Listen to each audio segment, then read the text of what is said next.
Tom Hardhats for Post 22 Baseball, and today we have the winning pitcher in the game last night, played Thursday night as Post 22 won over Mountain West of Utah. Great pitching performance by Kyle McGuire, whose ERA is so microscopic you have to actually get a microscope out to see what it is. But Kyle, talk about the win last night. How did you feel going in, and what do you think gave you the success? You allowed only one hit. I guess good preparation, warming up in time. I know tournament play we have a little shorter, so you got to speed everything up. But just focusing on preparation. Then early in the game, it was all defense. The one hit was all because the defense helped me out. Let's talk about your routine though when you pitch. You just mentioned warming up in the bullpen. Let's say during a regular season game or any game, how long do you warm up before the game? I personally take a little longer than everyone else. I like to make sure I'm hot and ready to go, so I probably take 15 minutes probably in the bullpen, and then another 5 minutes out on the field just to play some pressure. You know, most of the teams you play, you don't know anything about them. Never seen them before, never played them before. So as you go through a lineup, you start that first inning, you go through the lineup the first time, going through the second time. Talk about adjusting the hitters once you've thrown to them one time. Do you remember what they do and where you want to throw the ball? Yeah. Going through the first, you learn some things, and Timmy does a great job at picking up things. And so we'll meet in the dugout with Coach Messer. We'll meet and talk about certain stuff we want to throw to certain batters. And, you kind of keep little notes in the back of your mind. Pitches. How many pitches do you throw? I have 4 pitches. I primarily throw my fastball, and then I would change up a slider and a curveball. And how many times you said primarily fastball? Say, what would be your percentage of fastball thrown? I would probably say 85 to 90%. Really? Yeah. And the other 3 pitchers are really pretty, not very many times. Right, yeah, 0-2 count, maybe try and get something. Like, I throw fastballs probably first time through the order to everyone, and then second time through the order, that's when I start introducing new pitches. And when you're throwing your good fastball, what does it do? Honestly, I think it's just pretty straight. I don't really have too much tail in my ball, so it's pretty straight. Do you have any goals coming into the season, Kyle? Personal goals? Personally, yeah. So last year I wasn't a fan of how I performed, and so I used that to motivate me for this year. And I'm out to prove a point to myself, to my teammates, to everyone that I can compete and I can perform. So there seems to be great camaraderie among us. Yeah, our team is we're a group of brothers. Like, we're so tight. Sometimes we can get on each other's nerves, but as brothers, but we all come together and we're united. So it's special. Kyle McGuire with us. This is Post 22 Baseball. Tom Hardhats with you, and on with the Firecracker as we are into day 3.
Hi again, everyone, from Fitzgerald Stadium. Post 22 Baseball is on the air from the Camping World Firecracker Tournament. Tonight, Post 22 takes on Premier West out of Denver, Colorado.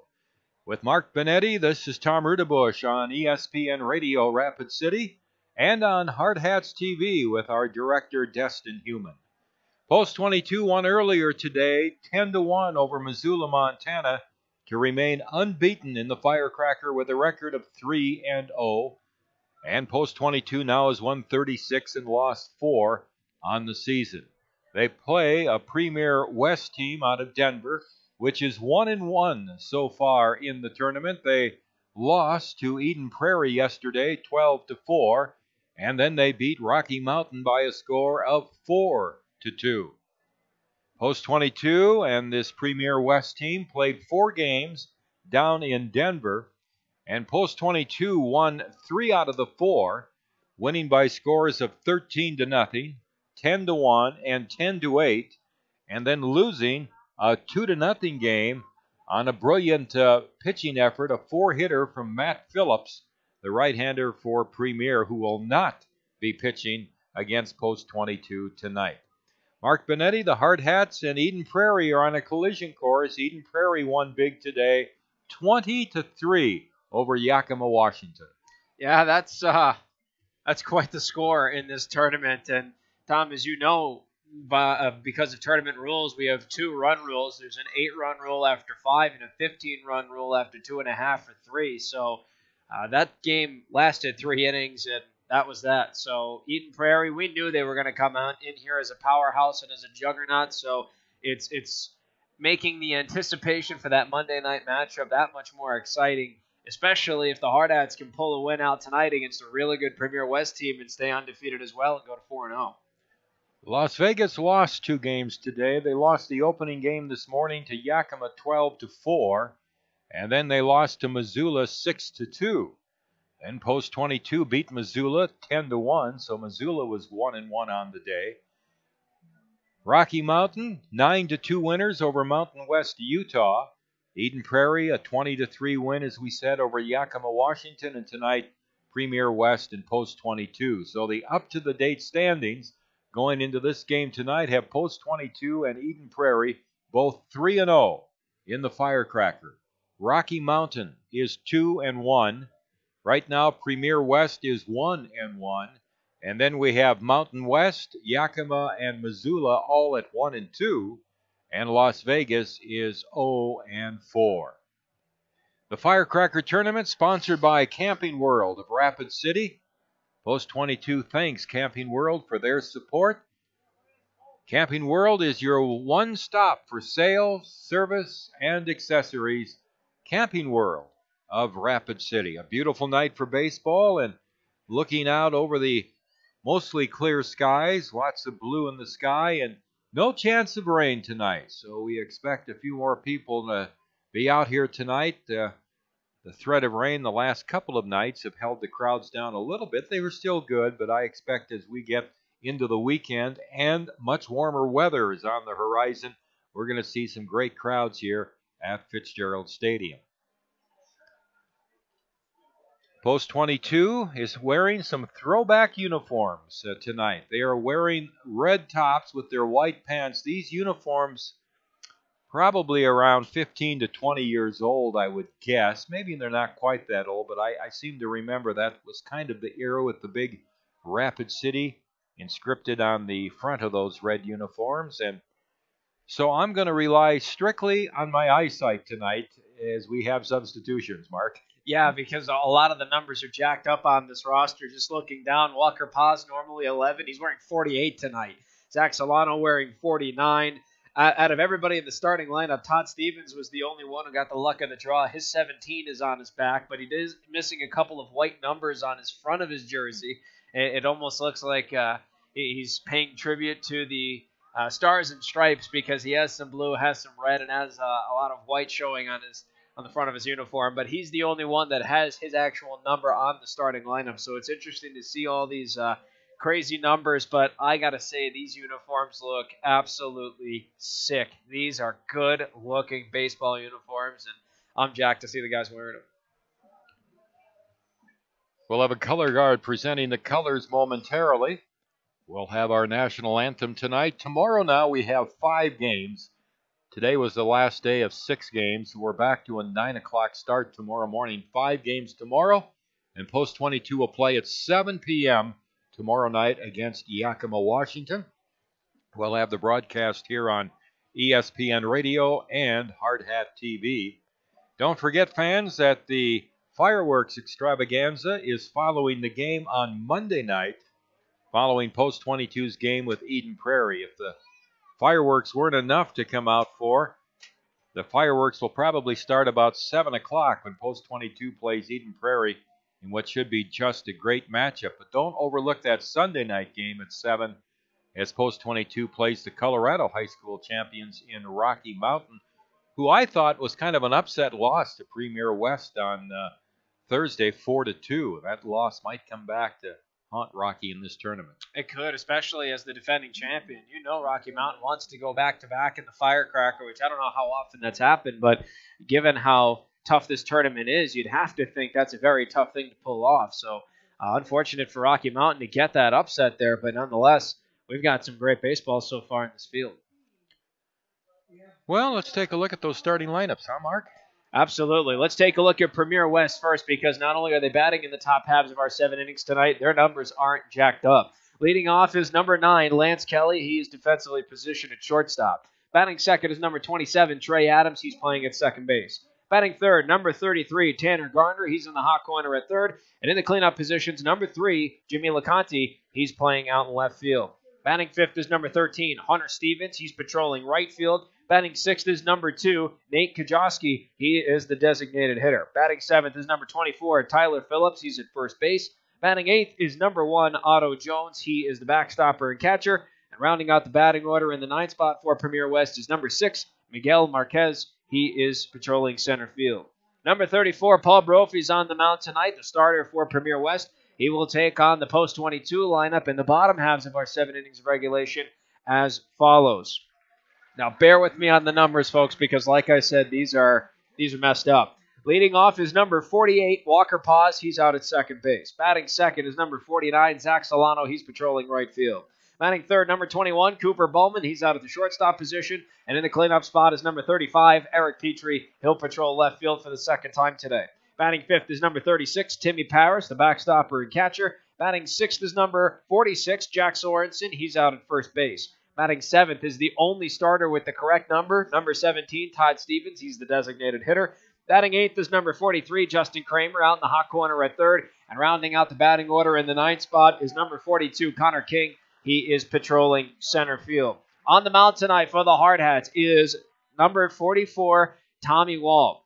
Tommy's coming in for another big start here for this Hardhats club. It'll be his 4th of the season and his 13th appearance in a Hardhats uniform this year. And his numbers are just brilliant, Tom. 26 innings of work under his belt. He has 32 strikeouts to just 10 walks, 3.2 strikeouts per 1 base on balls, and a 2.154 ERA. And that is his MO. Tommy comes out, and in relief, he will throw hitless baseball, and in a start, he'll practically throw scoreless baseball. It's remarkable.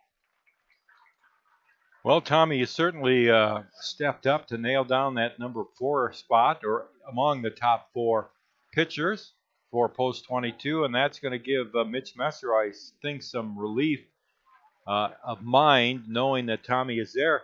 A big boost came this afternoon in that Post 22 win over Missoula, 10-1, when Zach Cholas, I thought, threw 3 very good innings. Zach Cholas ended up going 5 innings. And 5 innings, that's right. And only one of them he really ran into trouble. It was back in that top half of the 4th where he hit 2 batters, and overall on the game he gave up 3 walks to add to that. But he did have 4 strikeouts, and he had some quality baseball played in the first 3 innings, and then in his final inning where he went 1, 2, and 3 and finished it with back-to-back strikeouts. So, like you said, though, it's still nonetheless a good appearance by Zach Cholas, and it's good to see him with that poise. You had mentioned it in the post-game show. Zach showed so much poise out on the mound, which that's not easy to coach and that's not easy to develop in a person. Zach had 2 quality starts where he combined for 14 strikeouts to not a single walk, but then he played against this Premier West team and he got shelled in 2/3 of an inning in his start, gave up 5 runs. He walked 5, which didn't really help him out either. So all those free base runners and whatnot. But this was a great start to rebound from that against a good Missoula team, because you and I have seen this Missoula team, and they handed the Hardhats their first of 4 losses on the season. So credit Zach for coming back, playing with poise and confidence, and giving his Hardhats a big second win in this tournament. Boy, those uniforms, I love those uniforms. They bring back a lot of memories. This was Dave Plouffe's most favorite uniform, when he would wear the red tops with the white pants. But I love the uniforms. They have big white numbers on the back, easy to read, and the big Rapid City out in front. The players were kind of excited as they got their uniforms handed to them, and they were all trying to exchange numbers. They wanted to have a certain number if they possibly could, but it's great that they broke those out for this Firecracker game. Oh, absolutely right, Tom. Again, I have to say from earlier, these are just sick. These are absolutely awesome uniforms. And I thought the white throwbacks that they wore last year were fantastic, but these red uniforms are just sharp. And you got to think, too, red is a very intimidating color as well. So it's good that they are wearing the team color that has made them famous for basically their entire existence in Legion Baseball. Well, it looks like we'll have our presentation of the United States colors, and we'll have our performance of the United States national anthem, folks. And we're going to take a quick recess. When we come back, we'll be all set for first pitch in this big showdown between the talented Premier West team out of Colorado and your Post 22 Hardhats. Stick around, folks. You're listening to the official radio home of Post 22 Hardhats Baseball. We're here all season long on ESPN Radio, Rapid City. With more than 300 pediatric experts in 35 specialty areas, Sanford Children's offers the care that matters to your family. At the Castle of Care, we are committed to bringing in the latest and most advanced technology and services to care for your children. And having the largest team of specialists in the region means your child can receive expert, individualized care close to home. At Sanford Children's, we promise to put your family first. To learn more, visit childrens.sanfordhealth.org. You don't have to try to hit a home run when you're hitting singles and doubles all day. Consistency wins games, and it's key to helping achieve your retirement goals. At Weitzel Financial Group, they believe they're there to help with your own ideals and goals. Head toward your field of dreams. Call Weitzel Financial Group for a consultation at 348-1152. Kurt Weitzel is a registered representative and investment advisor representative with and offers securities and advisory services through Commonwealth Financial Network member FINRA SIPC, a registered investment advisor. Weitzel Financial Group, 817 9th Street, Rapid City, South Dakota, 57701. Trusted Choice Insurance agents are independent agents. I pledge to be your guide, not only to insurance, but to insurance companies. They don't actually work for any one insurance company. And to use my independence to identify the coverage that's best for you. This means they can customize policies from several companies in ways that other agents just can't. And they commit to that. And I pledge. In writing. Trusted Choice. You need an independent insurance agent. Black Hills Insurance Agency, a tradition of service since 1949. Coke Zero goes with things like this. This. And this.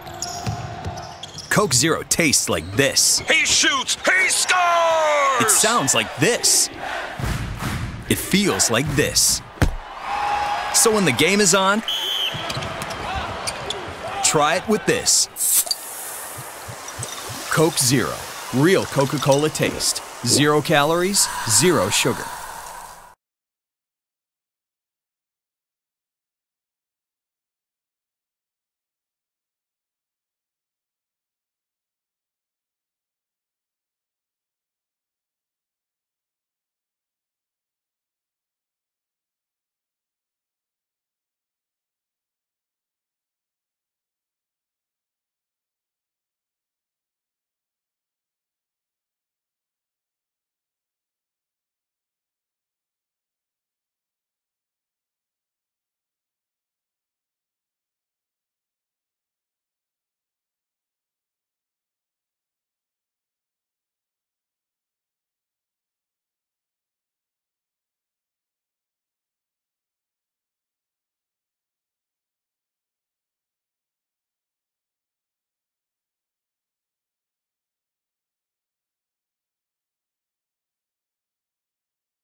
Another nicely done national anthem by Faith Bennett, Miss Teen Rapid City, who sang the national anthem beautifully here tonight. Thank you, Faith Bennett.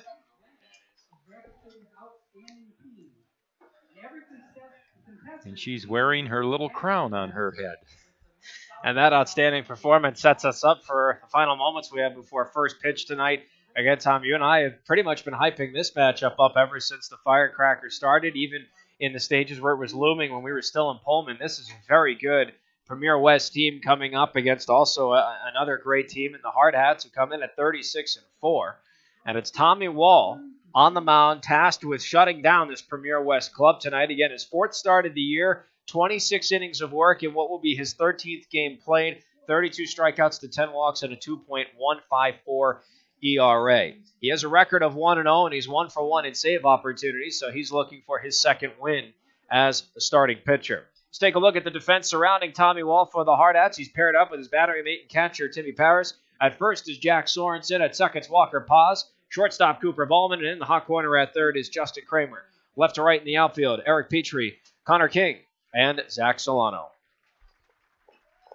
Well, you always hate to lose a player because of injury, and Carter Deming, who has had some shoulder problems for the last couple weeks, maybe a little bit longer. Carter is not going to be able to play for the next 2 to 3 weeks at least. So Mitch Messer has filed his final roster for the postseason tournament. Zach Cholas, who pitched so beautifully this afternoon, pitched his way onto that roster here today.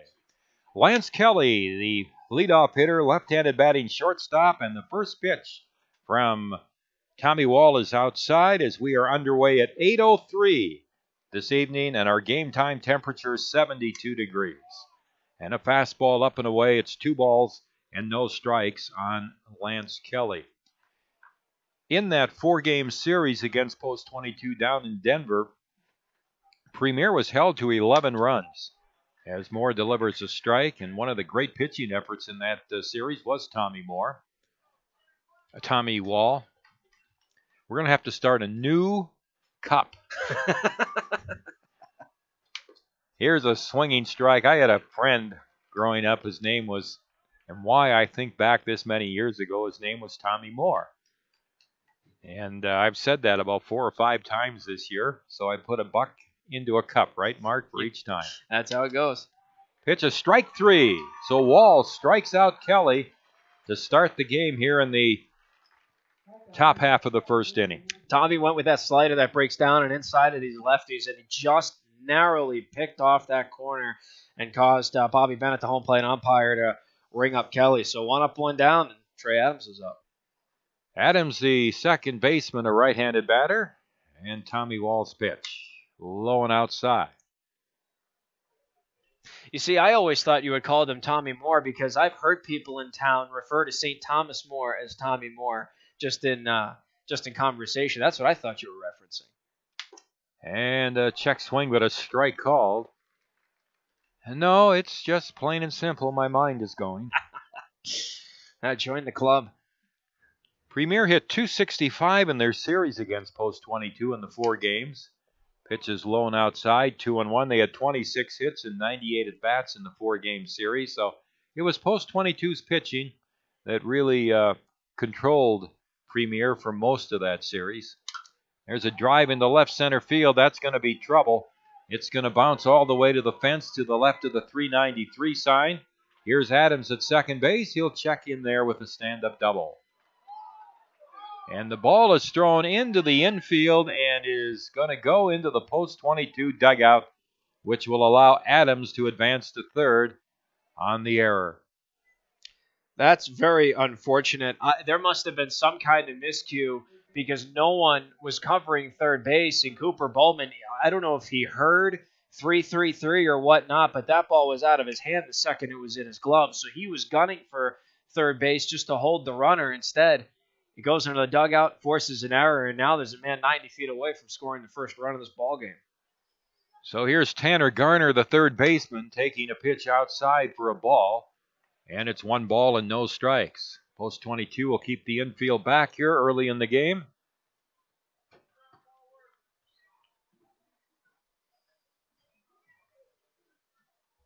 Here's the pitch on the way. Swung on, lined into right center field for a base hit. Adams scores. Garner's going to head to second. The ball retrieved by Solano out there, and it's a stand-up double for Garner. 1-0. Premier Colorado taking the lead. Garner has a run-scoring double. The game, one of the top scoring game for Premier against Post 22 was a 10-8 loss in the final game of that 4-game series. Here's Jimmy LaConte, the left fielder. Left-handed batter. And Wall's pitch. Swing and a miss. Strike one. Best aspect about Tommy when it comes to his play on the mound is nothing phases him. For all he could care is right now he's pitching in a 0-0 game and there's not a man on second right now. He attacks, he pitches, he's very confident, so scoreboard doesn't matter to Tommy. There's a fly ball down the left field line. A long run for Petrie. He's over there, though, as the ball is caught by Eric over towards the foul line for out number 2. LaConte retired. Holding at second is Garner. And that brings up Hunter Stevens, the right fielder. Stevens, right-handed batter. Number 5 hitter. 1-0, Denver taking the lead. Premier out of the Denver area. Here's the set by Wall and the pitch. Strike at the knees. 0-1 on Stevens. Premier had scored 8 runs in their first 2 games of the tournament, giving up 14. Here's the stretch by Wall and his pitch. Ground ball hit the second base. Fielded by Walker Paz, and the throw to first base to Sorensen for the out. Stevens out second to first, but back-to-back doubles by Adams and Garner produce a run for Premier Colorado. 1 run on 2 hits, 1 post 22 error, 1 man left on base, and at the end of the first half inning of play, Premier Colorado out of Denver 1, the Hardhats 0. You're listening to Post 22 Baseball from the Anytime Auto Sales Press Box on ESPN Radio, Rapid City. Great faces, great places. Wet paint? Yep. And around here, when great places need a little love, great faces band together. Each year, First Interstate Bank employees help local organizations put a fresh coat of paint on homes of those in need. A small gesture, perhaps, but one that puts smiles on faces and strengthens bonds in the places we serve. First Interstate Bank. It's you and I together.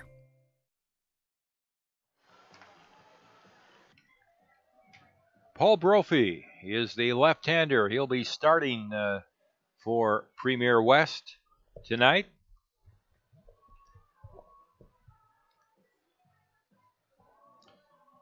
Brophy goes 6'1", weighs about 175 pounds. So far in this tournament, I've seen some of the biggest pitchers we've seen physically that we've seen all year on different teams here throughout the Firecracker. 5 games tomorrow with Rocky Mountain playing Missoula at 9 a.m. Eden Prairie 3-0 against Rocky Mountain. 2 state champions meeting there. Rocky Mountain, the Colorado High School champion, and Eden Prairie, the Minnesota High School champion. They meet at 11:30 tomorrow morning. That should be a good ball game. Then Las Vegas takes on Mountain West at 2 p.m. Premier West will play Yakima at 4:30 and Post 22 in Yakima at 7 p.m. tomorrow night here on ESPN Radio and also on, as all the games are, Hardhat TV. Brophy set to throw to the top third of the Hardhats batting order. Defensively, he's surrounded by Otto Jones, who's paired up with him at catcher. Tyler Phillips at first, Trey Adams at second, Lance Kelly is short, Tanner Garner in the hot corner at third. Left to right in the outfield, Jimmy LaConte, Mikel Marquez, and Hunter Stevens. There's a ground ball on the first pitch to Paz, hit to the left of Adams at second base. He fields it cleanly and throws out Walker Paz, 1 down. Here in the Post 22, first on 1 pitch, Walker was hitting .393 with 2 homers and 26 RBIs. And that'll bring up Zach Solano, the right fielder, number 2 hitter, batting .377. 6 homers for Zach. He's had a few RBIs recently, up to 48. And Brophy's pitch is in for a strike. Post 22 winning earlier today, 10-1 over Missoula, ending the game on Cooper Bowman's 3-run homer in the 6th inning. There's a drive down the right field line. Stevens running over. He won't get to it. It's off the fence. He recovers it quickly. Here goes Solano to second base and has to slide in with a double. The 11th double of the season for Solano. A drive off the right field fence by Zach. Zach is a strong young man, and he can hit the ball a long way to the opposite field. That's his second double of the day. He went 3 for 4 with 3 RBIs earlier in this doubleheader in Game 1 against the Missoula Mavericks. So he picks up his second 2-bagger, and he's 4 for 5 on the entire day. That's absolutely insane. And now it looks like we have a major conference on the mound. Everybody involved. A couple of defensive orders barked out, and a couple of taps there for the pitcher. Mentioned that Carter Deming is out basically for the season for post 22 with an injury, but Zach Sumption is not at the game tonight. Zach has the flu and has been told to go home. So Zach might be listening on the air tonight. There's a breaking ball a little bit outside. 1 ball, no strikes, but we really hope he's getting some sleep. Well, if he is listening, hi, Zach. We hope that you're taking in fluids and eating some chicken noodle soup and resting up. If you are listening, get some sleep. Here's the pitch, and it's too low for a ball. 2-0 on Cooper, hitting .462. And if you look at Cooper's average at .462, and the man who's not here tonight, and that is Zach Sumption, who's hitting .447. Top 2 hitters on the team. Cooper leading the team in homers with 7, RBIs with 53, and he takes a pitch outside, and the count runs to 3-0. We're in the bottom of the 1st inning. Post 22 is trailing by a run, 1-0. But they have Solano at second with 1 out. 3-0 pitch, and it's right in there for a strike. 3-1 now on Bowman. Cooper didn't have a 22 in red, so he had to take a 21. Here's the set by Brophy. The 3-1 pitch. Strike just on the outside corner. And it's a full count.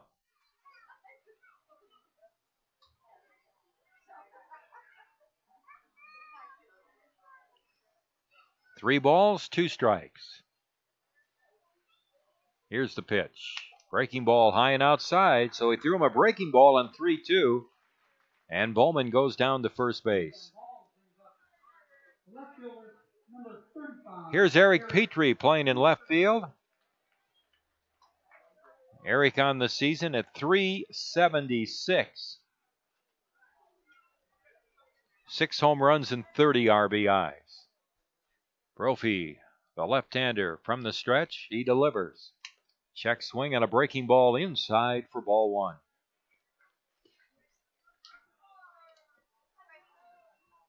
Center fielder Marquez shading over towards left center field on Petrie, who swings and hits a ground ball to third. Fielded by Garner. He's going to make the throw to first base for the out, and the runners move up. Petrie out third to first, Solano to third, Bowman to second, and that'll bring up Timmy Paris. A little surprise there that Garner didn't at least get the force out at second.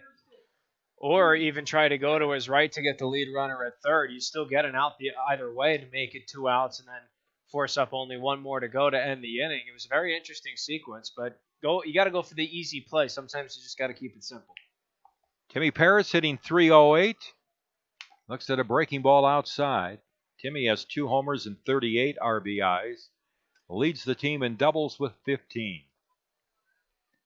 2 outs. Runners at second and third. Here's the set by Brophy. The pitch on the way. Swung on line to left field for a base hit. Solano scores. Bowman is rounding third. He's coming to the plate. The relay is not in time. He slides under the sweep tag by Jones. A 2-run single for Timmy Paris. A solid line drive to left field. His 39th and 40th RBIs of the season. And Post 22 takes a 2-1 lead here in the bottom of the first inning. Well hit ball by Timmy Paris. If there's any one thing you notice about when Timmy's at bat, his exit velocity is off the charts. When that ball comes off of his bat, it's flying. He ripped that into left. It was a great hit. Made for a pretty close play at the plate with Cooper Bowman rounding third and heading home. But like you said, dodged the tag. 2-1. Hardhats are back on top, and a great way to respond after Premier West took an early 1-0 lead. Here's Sorensen up. Jack Sorensen playing at first base. Swings and misses. A pitch down and away. 1 strike. Jack at .352. 3 home runs and 30 RBIs.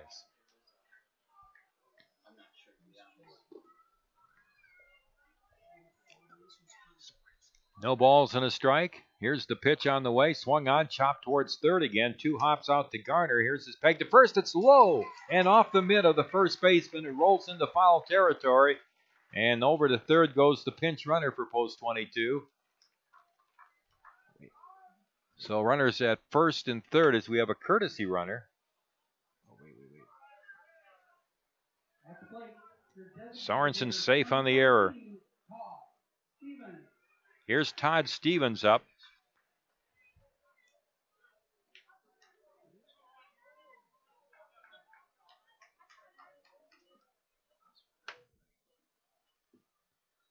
Stevens hitting .407 with 1 home run and 11 RBIs. And the pitch is high for a ball.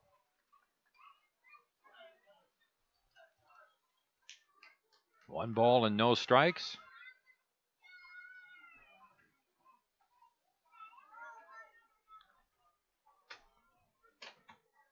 Here's the set by Brophy.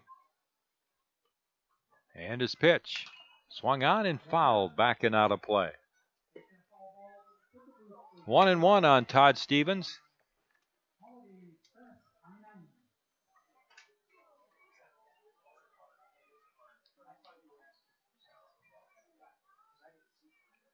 One ball and 1 strike. Here's the pitch. Breaking ball. And it misses high, and it's 2 balls and a strike. Catcher Jones runs the ball back out. By the way, Tom, that's Carter Deming that's in pinch running for Tim Paris as or rather courtesy running, as we should say, because of that rule that we have in the tournament. And I feel terrible because I didn't even see Carter in the dugout prior to the start of the game, and all of a sudden here comes a number 40, and all these jacked up numbers you just don't know sometimes. Stevens with a 2-1 count outside and high. And when I said that Carter is not going to be on that tournament team, he can run. I mean, that's not a problem. That's why Mitch Messer has him in there right now. But Carter is really had some shoulder issues, so he can't swing the bat, can't really throw. Foul down the right field line by Stevens out of play, and the count is full now at 3-2. But he can contribute right here as he's doing, running for Timmy Paris as the courtesy runner. 2-1 Rapid City leading here in the bottom of the first. And that roster is only for postseason play as well. Is that correct? Correct. 3-2. Here's the set. Brophy's pitch. Stevens takes it low and he walks. So post 22 has loaded the bases here with 2 outs. 2 runs in. They lead 2-1, and here's Justin Kramer, the third baseman. Kramer hitting .373. He has 10 doubles, 3 home runs, and 24 RBIs. And here comes the skipper for the Premier Colorado team out to the mound to talk with his pitcher, his catcher, and his 4 infielders. I always think the outfielders look so lonely when they have these meetings on the mound. The outfielders just kind of by themselves out there. And looks like the center fielder Marquez and LeConte, the left fielder, are talking back and forth from a distance. But the poor right fielder, Stevens, Charlie Brown out in right field. He just is all by himself. As Placido Domingo once famously sang, "Oh Solo Mio," out there.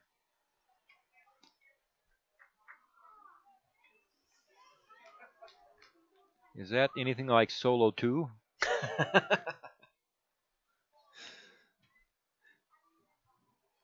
Here's Kramer taking a pitch outside for ball 1. Eighth man to hit here in the first inning for Post 22. Post 22 with a win tonight would go to 4-0 in the tournament. Here's the pitch. Strike. Outside corner at the knees. They would move ahead by a half game over Eden Prairie. It's kind of developing a little bit here if you look at the standings. Here's the 1-1 pitch with the bases loaded. Breaking ball in for a strike to Justin. And it's 1-2. Deming at third, the courtesy runner. Sorensen at second. Stevens at first. 2-1, the Hardhats leading here in the bottom of the first. Paul Brophy starts his windup. The 1-2 pitch. Swung on, grounded foul. Outside at third. Justin, you could see him. He was really trying to wait on that pitch, but just couldn't wait long enough and pulled the trigger. And it's still 1-2 strikes. Good on Justin to recognize, though, that an off-speed pitch was coming, so it was good eyes from him. Lefty, Paul Brophy delivers, and he misses outside. 2 balls and 2 strikes.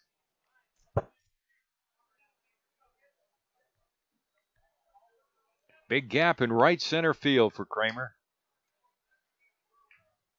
Here's the windup by Brophy and the pitch. Swung on, a high fly ball out into left center field. Going back is LeConte. He's at the fence, and that ball is going to be off the fence. Deming scores. Sorensen scores. Here comes Stevens home. And Kramer delivers a bases clearing 3-run double to left center field right below the scoreboard. Out there in left center field, and the Hardhats have taken a 5-1 lead. That ball had some legs under it, and it traveled. For a minute there, I thought it was going to exit the ballpark. It just dies out. Credit LeConte. He made one heck of a run from second, got on his horse to try and make the play. And I think if he got just a little bit of a better jump, he would have gotten it. And the Hardhats would be walking off the field right now. Instead, 3 gentlemen have touched home. They've walked into the dugout, and it's 5-1 Post 22. Here's Connor King, the center fielder, hitting .242. And the pitch at the knees for a strike, and it's 0-1. Connor with 2 homers, 22 RBIs on the season.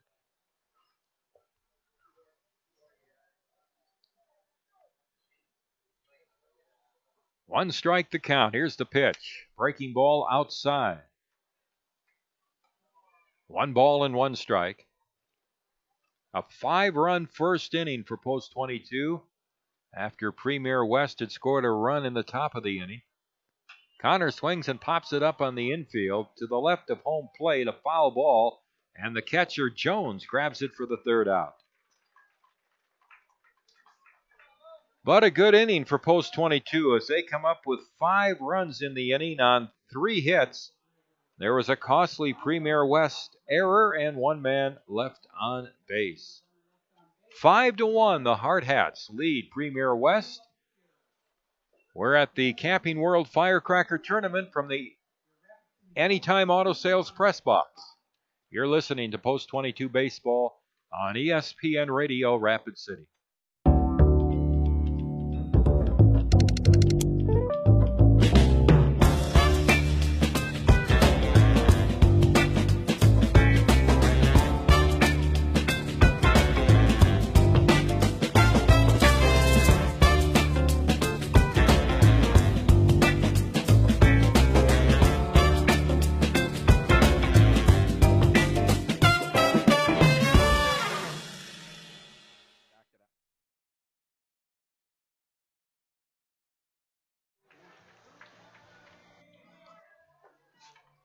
Tommy Wall comes back out on the mound here in the second now with a 5-1 lead.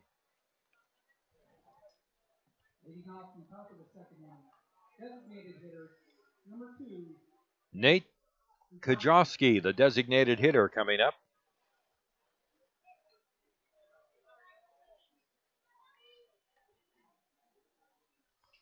He's a right-handed batter. And he takes a strike from Wall on the low outside corner. 0-1.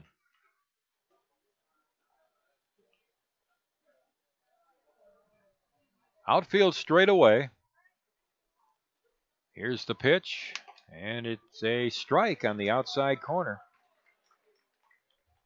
No balls and 2 strikes. Tommy Wall threw 4 1/3 innings in relief against this team. Gave up no hits or runs. It was that great relief appearance by Tommy down in Denver, and the pitch misses outside.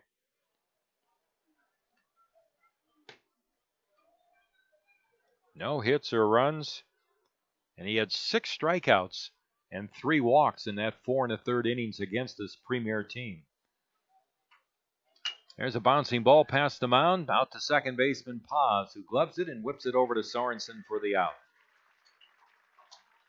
Kajowski out, second to first, 1 away in the premier second, and that brings up Tyler Phillips, the first baseman.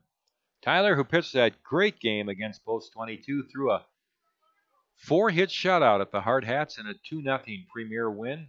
Their only win in that 4-game series. Takes a pitch low and outside for ball 1.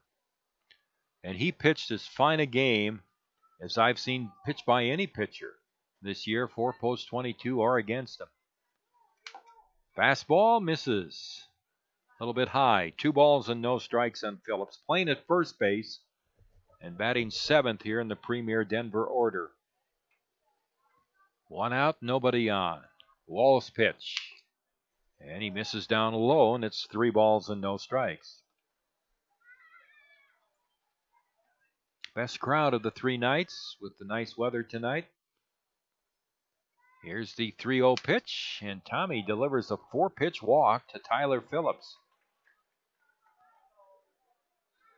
So Wall issues his first walk of the game, and that brings up Otto Jones, the catcher. Little characteristic there from Tommy, considering the game he's pitched so far. Normally he'll at least get a strike before he surrenders a base on balls, but shake it off, on to the next guy. Sorensen holding with Phillips. Here's the pitch to Jones, and he hits the outside corner with a fastball there for strike 1. Post 22 with the infield at double play depth.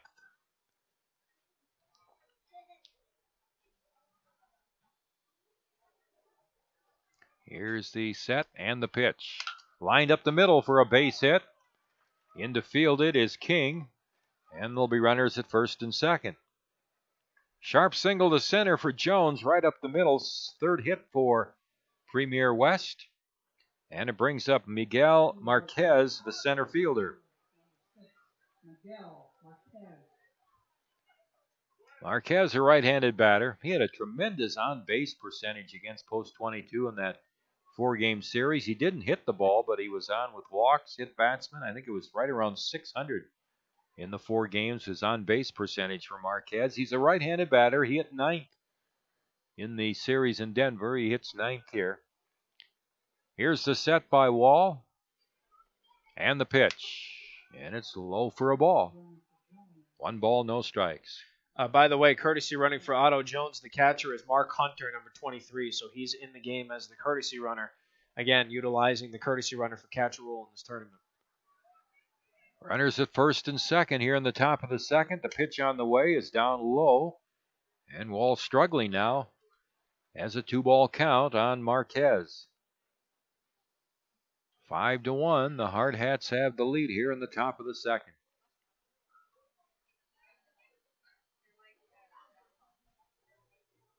Here's the set by Wall in the pitch. That's in there for a strike, and it's 2-1. Very important batter here for Tommy Wall with the number 9 hitter up and 2 on and 1 out. Lance Kelly, their shortstop, he's a good player. Fine fielder for Premier West. He's on deck. 2-1 pitch. Swing and a miss at a fastball away, and it's 2 balls and 2 strikes.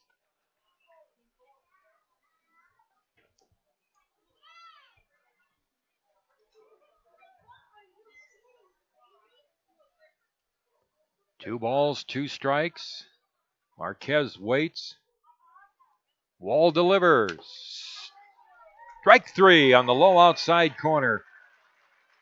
Had to wait for Bobby Bennett, who's calling the balls and strikes in this game. Second strikeout for Wall. Bert Reddy is on the bases. 2 outs, runners at first and second, and Lance Kelly, the shortstop, up, left-handed batter, called out on strikes his first at bat.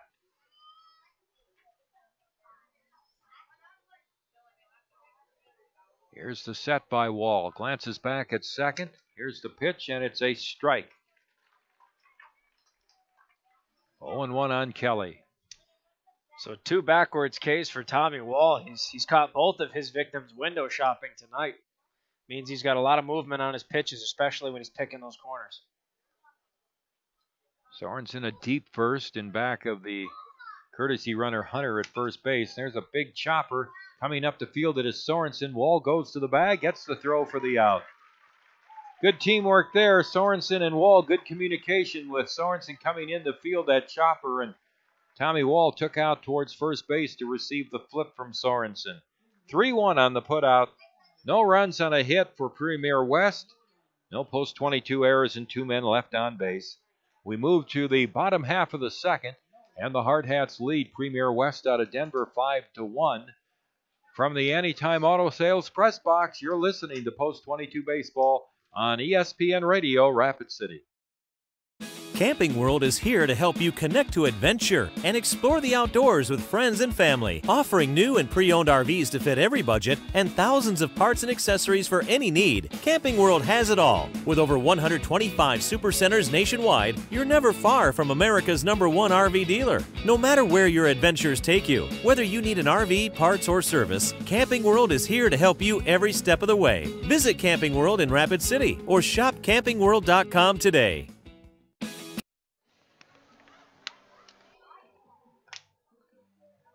Yeah, if people only knew what went on during the commercials up here. 5-1, Post 22 leading the premier team out of Denver on the strength of that 5-run first inning. Tommy Wall sets down Premier in the second without a run. And now Walker Paz will lead off for Post 22. Walker grounded out to second on the first pitch of the game to him. He's 0 for 1.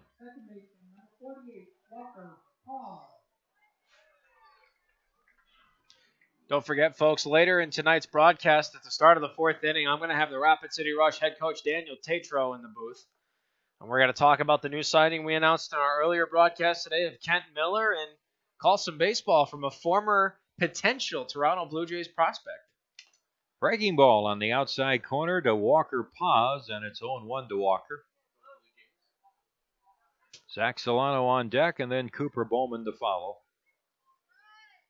And the left-hander's pitch. Swung on and hit fair inside the bag at third and down the left field line past the diving Garner at third base. Walker streaks into second base with a stand-up double.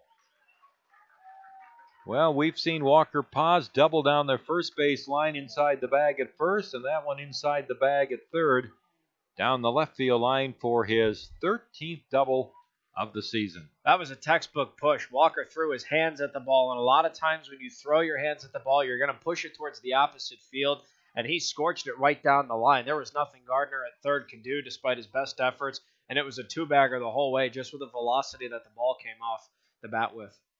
Here's Solano up, and he takes a pitch outside a ball. Zach doubled to right and scored in the first inning.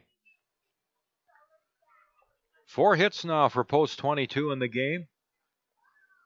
They lead 5-1 here in the bottom half of the second. Here's the pitch, and a breaking ball is high. 2 balls and no strikes.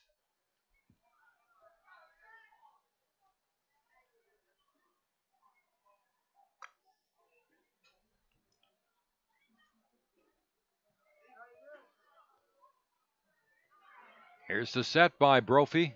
His 2-0 pitch swung on and fouled off the end of the bat. And it's 2 balls and a strike.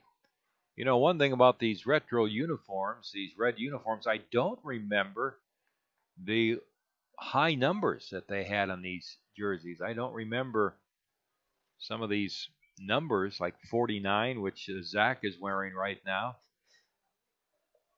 47.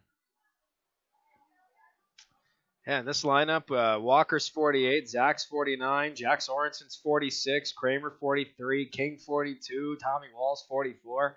God knows what else is in the dugout. I know Sherbinsky's wearing 57. Here's Solano with a count of 2-1. Brophy looks back at second. Runner going to third. The pitch is inside. No throw is made. Great jump. Stolen base. Walker pause. 3-1 now on Solano. Premier West is going to keep the infield back.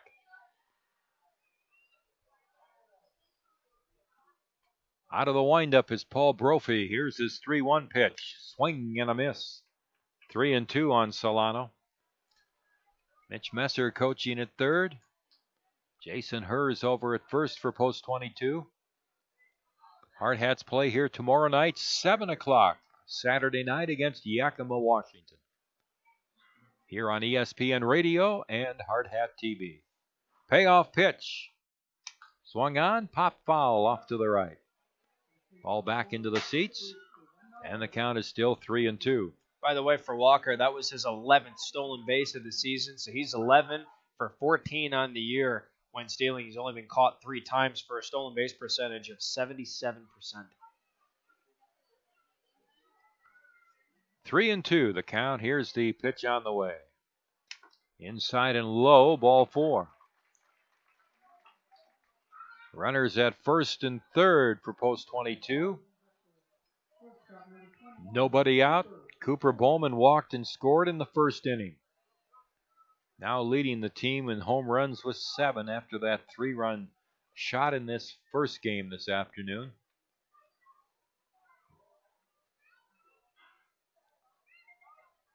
Center fielder Marquez a few steps towards left center on Cooper. There goes the runner from first. A slow breaking ball inside and no throw made, as the pitch was a perfect one to steal on. A slow breaking ball in on the right-handed batting Bowman, and no chance for Jones to try to make a throw.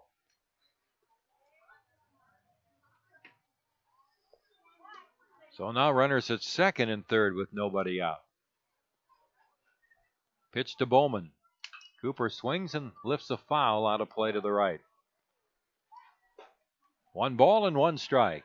And the whole reason that Jones didn't make the throw to second was because he had to mind Walker pause on third. If he goes for the steal at second, that's just a green light for Walker to take off, unless they have it scripted where whoever's covering second's going to cut off before the bag to try and make the play at the plate. Here's the 1-1 pitch. Breaking ball, foul back. Oh, and a nice catch by a fan. Boy, he caught that cleanly. Without a glove, he just reached out and very casually caught that foul ball. I think we need to interview him. 1 ball and 2 strikes on Bowman. Well, he's sitting near Coach Tatro down there. I know he was impressed. And the pitch is another foul by Cooper. This one farther down the right field line, and it's still 1-2. I could just picture that conversation with Coach Tatro right now. Benner, we got to sign that kid up, bud. Tell you right now. 1 ball, 2 strikes on Bowman. Here's the pitch on the way, and he misses outside. So Brophy has a 2-2 count now on Cooper. Still nobody out here in the second. 5-1, the Hardhats leading. Paz is at third, Solano's at second. Here's the 2-2 pitch. Swing and a foul back. A pitch up, and Cooper had a good cut. Still 2-2. This is a nice battle we have between Brophy and Bowman here. Cooper's had a great at-bat. He's protecting well, and he's just missing on these pitches. Imagine if he makes good contact. There'll be fireworks here. Here's the pitch. Swung on, a high fly ball into right center field. Running over is Stevens, the right fielder, and he makes the catch in right center. Tagging up is Paz. He'll score. Solano tags and goes to third. 6-1 now. The Hardhats lead. A sacrifice fly for Bowman and an RBI. His 54th of the season. And there's now 1 out with Solano at third base. And 6-1. The Hardhats leading. Eric Petrie up. He grounded out to third his first at bat. Now, with 1 out, Premier Denver will bring the infield up to the edge of the grass all the way around. First baseman Phillips is way off the line at first base, and the pitch is a breaking ball outside. 1 ball and no strikes. Well, Eric is somebody that can hit to all fields, so if he sees that gap, he might try and push this. And the 1-0 pitch. And he misses outside, so Brophy behind 2-0 on Petrie. Timmy Paris on deck.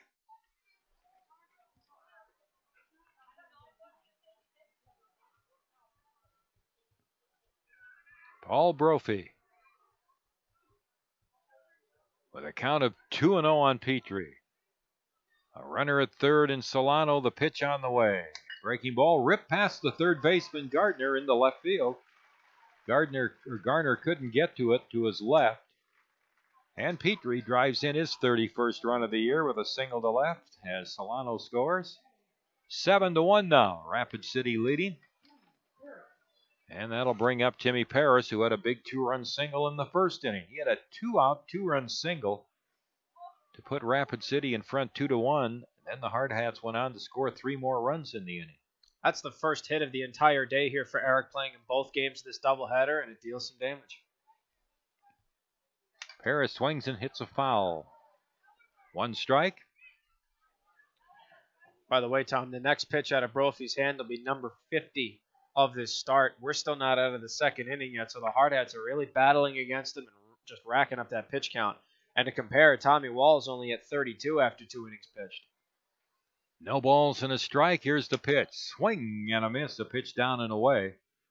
And it's no balls and 2 strikes.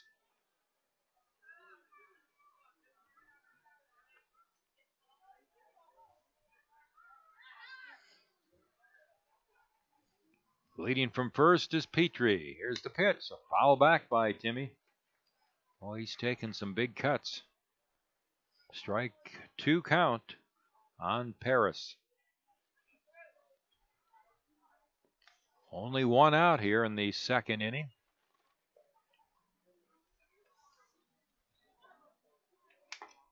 And the pitch outside, a ball. 1-2 the count. Timmy in the earlier game of the doubleheader had an RBI single, ended up going 1 for 2, also had a base on balls, so good to see him continue his nice little string of good offense. And a wild throw to first base and a pickoff attempt by Brophy. Petrie will go to second base. Well, he launched that throw to first. So there's the second error of the game for Premier West. That is not the error you want to see from Premier West right now. This is a much better baseball team than the scoreboard indicates, than the 2 errors indicates, Tom. I think you and I can both vouch for that. That error just launched it completely unnecessary at this point. There's a pop foul to the right side. It's drifting over near the seats. It'll be out of play. Still a ball and 2 strikes on Paris. But it's small errors like that can come back to bite you. You know, you're trying to get out of a big inning where you've already surrendered 2 runs. A double play could have gotten you out of that. Instead, now you've got to work to try and get 2 outs unless you run into a crazy scenario where you can double up Eric at second base with no force. Here's the set by Brophy. His pitch on the way inside, and it hits Paris, so he'll go down to first base. That doesn't make anything any easier. Last thing you need in a spot like that is a hit batsman, and we've talked about constantly this season how many times that can come back to bite you. And if I'm seeing this correctly here, Tom, I think the evening of Paul Brophy might come to an end. So the coach of Premier West is going to make a pitching change here with 1 out in the second inning, and Brophy can only last an inning and a third, allows 5 hits, 7 runs so far. And he's responsible for the 2 men on base.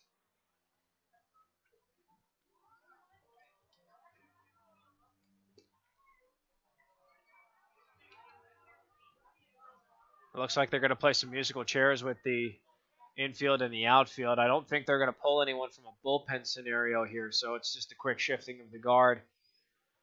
Trey Adams, who was at second base, is going to be the new pitcher.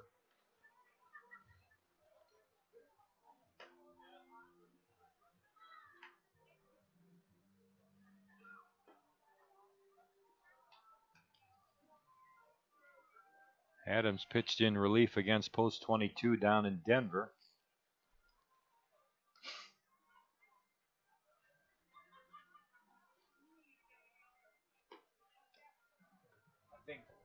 And it looks like Tyler Phillips has gone to second. Tyler Phillips has gone to second, and in at first is the designated hitter, Nate Kajowski. So now they've lost their designated hitter for the evening as Premier West. So Kajowski will go to first, and Phillips will move to second.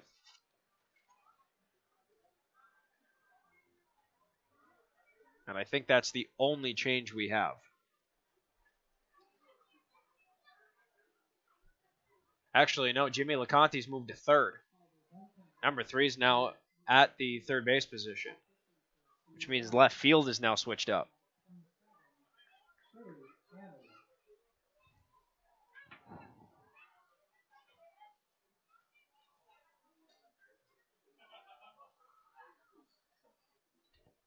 So the hitter for post 22, Jack Sorensen, reached on an air and scored his first time up. And the first pitch from Adams is outside, ball 1. Trey Adams moving in from second base.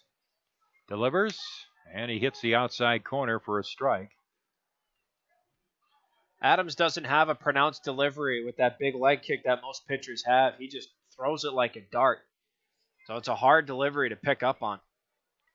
1 ball, 1 strike with 2 on and 1 out. The pitch on the way is drilled out into center field. Marquez going back, and he gets to the ball, makes the catch in medium deep center field. Tagging up and going to third base is Petrie, as Sorensen lines out to center fielder Marquez for the second out. That could have been very dangerous, Tom, because Marquez originally didn't read the ball properly, and he had to get on his horse and backpedal like there was no tomorrow.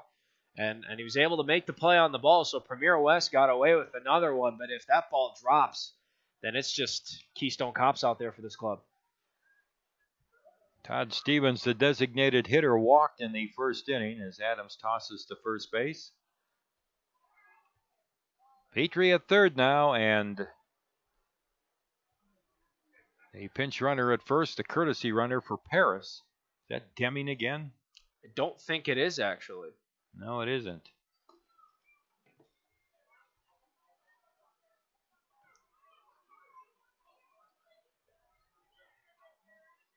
Not sure who that is, to be honest about it. I think that's Riley. That is McSherry. You're right. The pitch is outside a ball. So McSherry takes second base. No throw made by the catcher, Jones. And runners at second and third. 2 outs, 7-1. Post 22 leading here in the bottom of the second. Stevens walked and scored his first time up. Takes a pitch high. 2 balls and no strikes.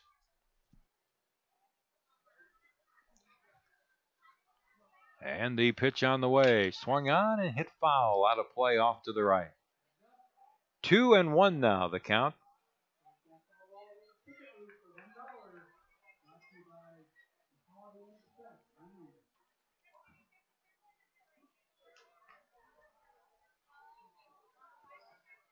A gap in right center field again on the right-handed batting Stevens. Wind up by Adams. The pitch is swung on, line to right field. That is going to be in for a base hit. That's going to score a couple of more runs for post 22 as Stevens delivers a 2-run single to right.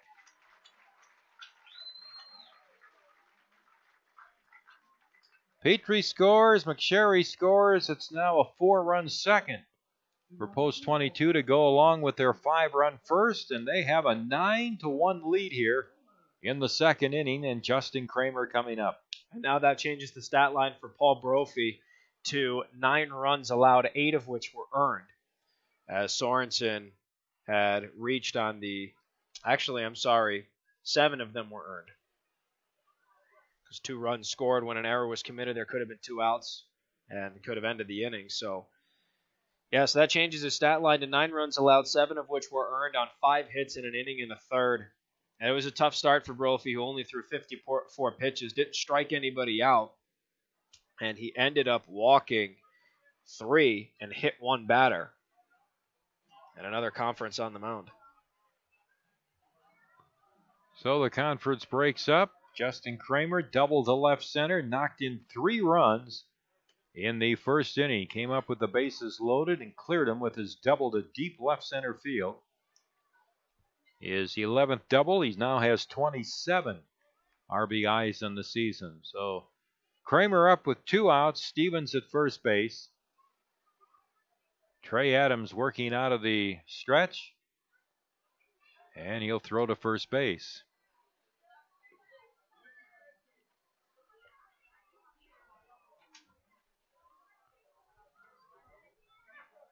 Two outs. Here's the set now by Adams. And the pitch on the way. It's low and outside for a ball. 1 ball and no strikes on Kramer. 9 runs on 6 hits for post 22 in the game. Adams will toss to first base. Is it me or did you just catch a big whiff of popcorn right now? Yes, I did catch that. Wow, that just kind of came out of nowhere. Why don't you run down and get some? Here's the pitch, and it's a ball outside.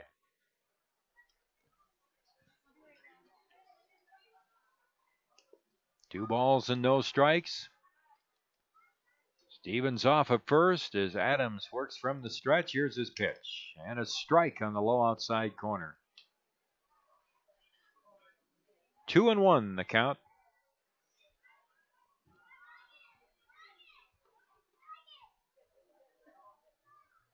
Not a big lead for Stevens. He isn't going to be going anywhere here.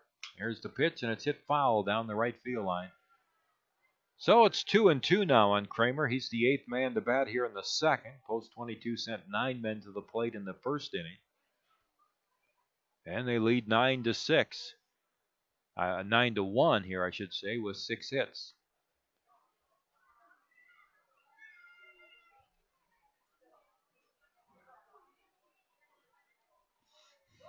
Now time is called and asked for by Kramer.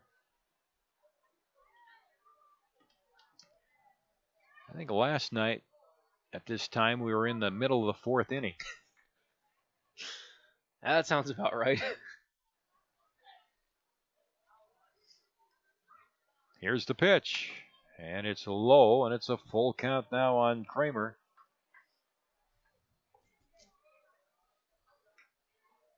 Two down.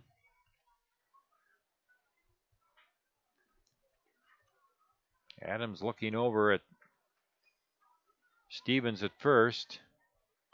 The pitch on the way, that's slowing outside for ball 4. Stevens wasn't running on that pitch with the 3-2 pitch and 2 out. He had lost track of the count apparently.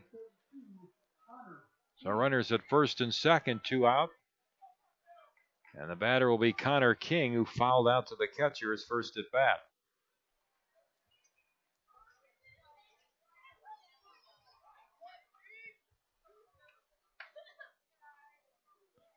Adams delivers, and Connor looks at it high for ball 1. By the way, I talked earlier in the ball game with, or rather earlier in the day before the ball game with Coach Messer, and he said yes, these red throwbacks are staying through postseason play as a uniform option for the Hardhats. Pitch on the way is off the mid of the catcher Jones, and the runners will move up. Stevens to third, and Kramer to second.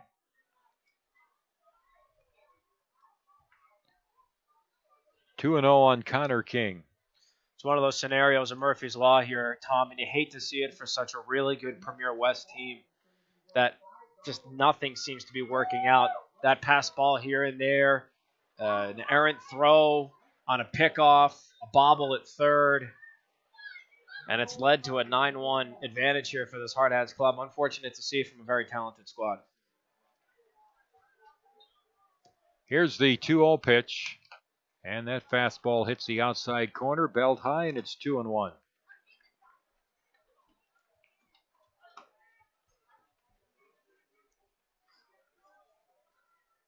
Five runs this inning for post 22. Make it 4 runs this inning. They had 5 runs in the first. The pitch, a ball to Connor, and it's 3-1. And here's Adams' pitch. Swung on, foul, backing out of play. Full count. Apparently that was for the $5 foul ball, so everybody started to mob that one. Get back here, Mark. Destin still here? Payoff pitch is lined to left field, and Connor King has a base hit. Scoring is Stevens. Kramer's coming to the plate. He'll score. And a 2-run single for Connor gives him 24 RBIs on the year. And now it is a 6-run inning for Post 22. And it's 11 to 1 for the Hardhats here in the second inning. Boy, Adams has not been able to shut the door down. He's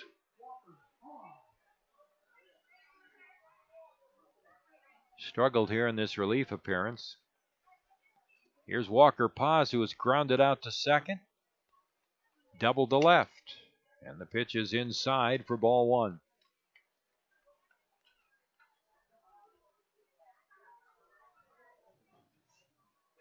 Kajowski holding with the runner at first. That's King.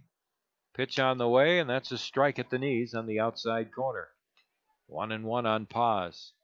Post 22 playing their 41st game of the season here tonight on the final day of June, and they've won 36 and lost 4. Can you believe that? We've played 41 games in 2 months. Yes. That's remarkable. 1 ball, 1 strike. The pitch on the way, and it's a ball inside.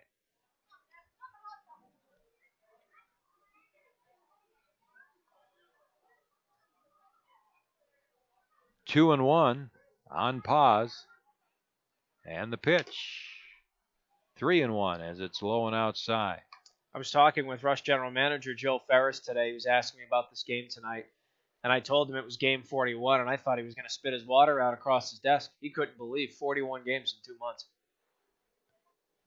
A lot of minor league teams don't play this much. Here's the 3-1 pitch, foul back to the netting. 3-2. That was the same exact thing he said.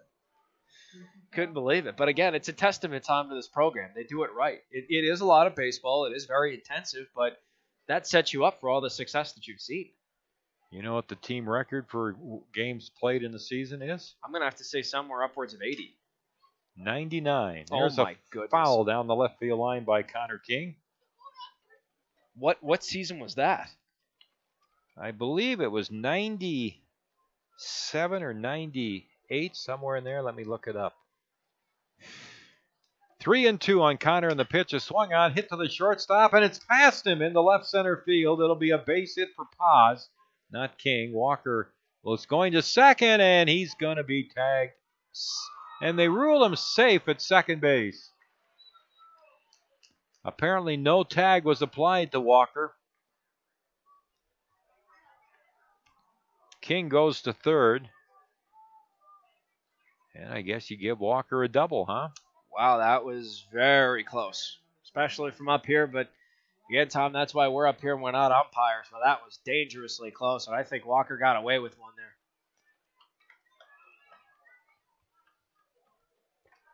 My goodness, 99 games in a season. So how long was the regular season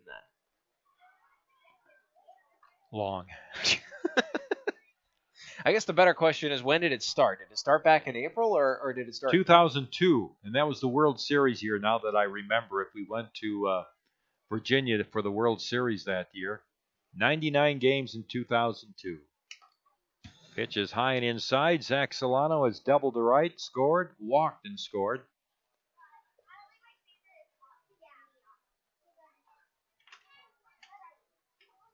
And the pitch on the way. Strike on the low outside corner. We had the state regional that year, which was probably 3 games. The state tournament was 5. The regional was 5. And 3 in the World Series. There's a ground ball out behind second off the glove of the shortstop, Kelly. In to score comes King. And Paz goes to third. And that'll be Solano's 49th RBI of the season.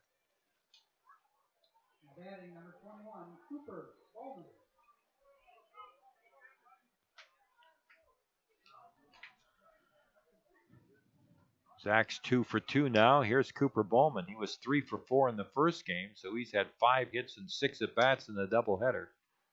And Cooper looks at a strike. Runners at the corners, now 12-1 for Rapid City here in the last half of the third, or the last half of the second. Here's the set by Adams and the pitch.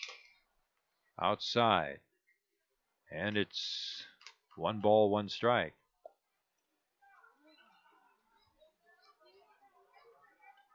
That record that season, that 2002 season, 99 games played as Cooper takes it outside, 2-1. The team won 85 games. They were 85-14 that season.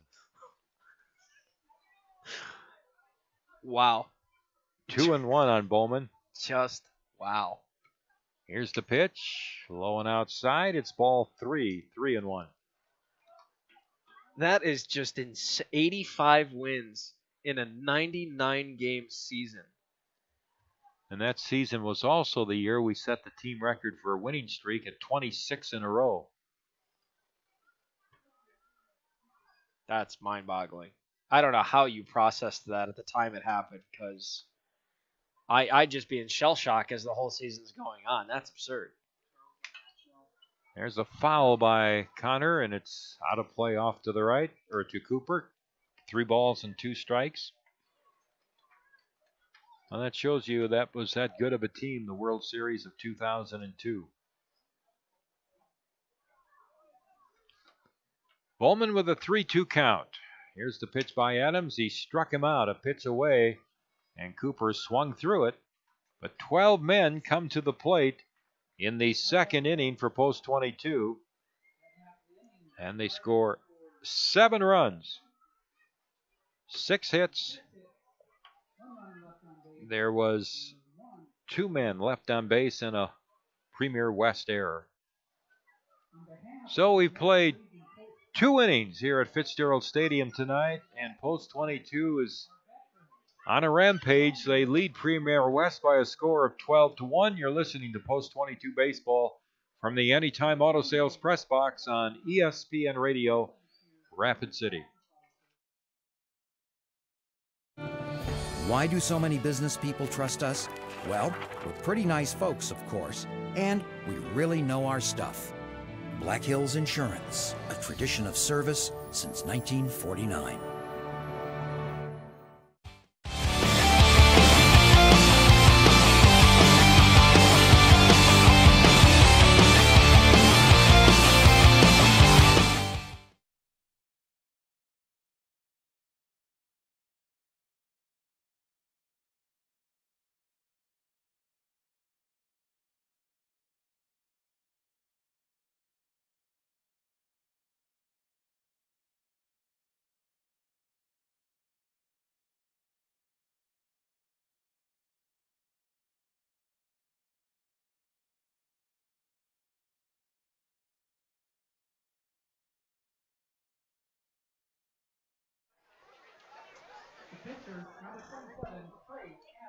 Trey Adams, the pitcher.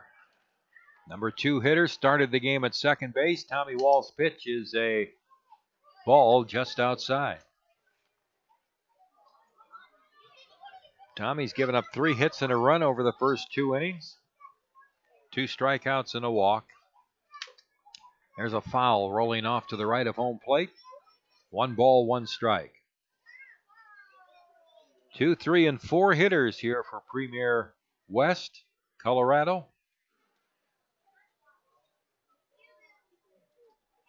They are a composite of players around the Denver area, not necessarily attached to the same high school.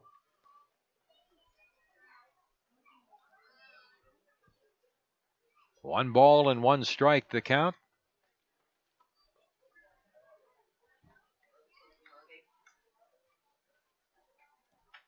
Ball into the windup. Here's his pitch, and it's a fastball outside, and it's 2 balls and a strike.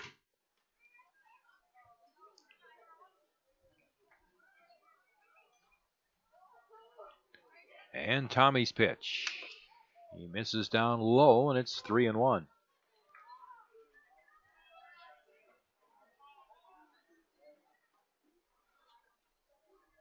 And the 3-1 pitch. Swung on and fouled off to the right. Full count on Trey Adams. Broadcast time tomorrow night, right around 7 o'clock, as Post 22 takes on Yakima, Washington. Payoff pitch. Swung on, a fly ball to center field. Moving to his left is King, and Connor has it for the out. One down here in the top of the third inning. That'll bring up Tanner Garner.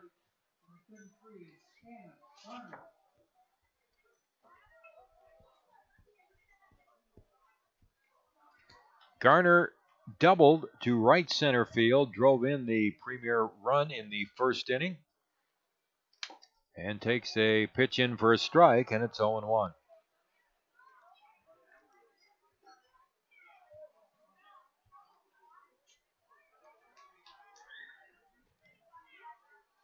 No balls and a strike, and the pitch. Oh, a half swing, but he went way too far. He tried to check his swing. It's 0-2 now on Garner. That was all hips on that swing.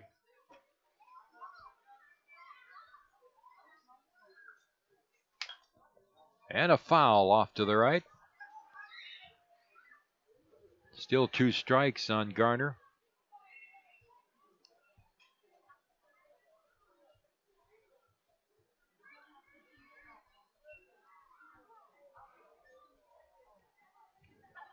Here's the pitch by Wall. Breaking ball low. 1 ball and 2 strikes the count. 12-1, Post 22 leading. Premier Colorado batting here in the top of the third inning with 1 out. Here's the pitch. Swung on a very high fly ball into shallow left field. Bowman's running way out there near the foul line, and Cooper grabs it. So there is the second out of the inning. Fine play by Bowman. 2 down, and that brings up Jimmy LeConte. Is there anything he can't do?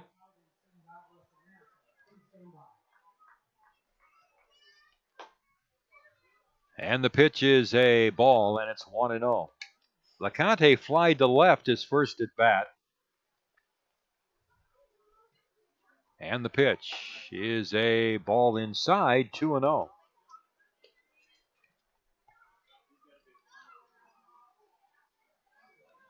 Tommy has retired the first 2 men here in the third, but delivers outside, and he falls behind LeConte. 3 balls and no strikes.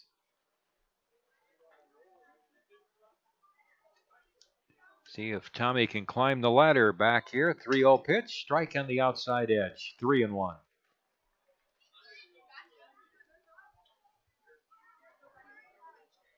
This is the 5th game between these 2 teams. And a pitch inside, ball 4.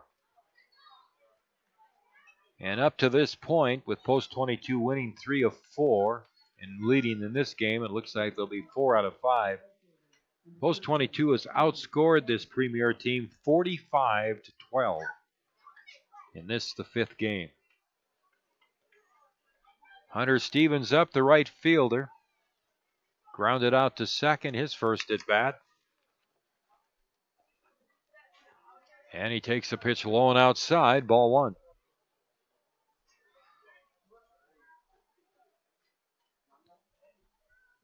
And the pitch. Swung on, bounced towards the hole and through in the left field, a base hit. Kramer couldn't quite reach it, moving to his left. And Stevens has a ground ball single to left field, 2 on with 2 out for Premier Denver.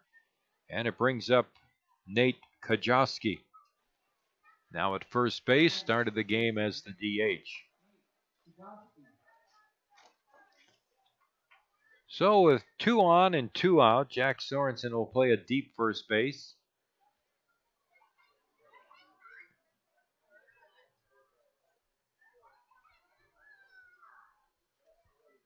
Here's the pitch on the way, and it is a ball low and outside.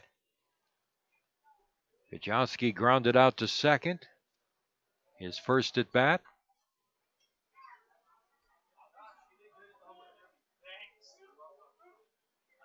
Here's the set and the pitch. Strike on the low outside corner. 1 ball and 1 strike. Outfield straight away. 2 outs here in the top half of the 3rd inning.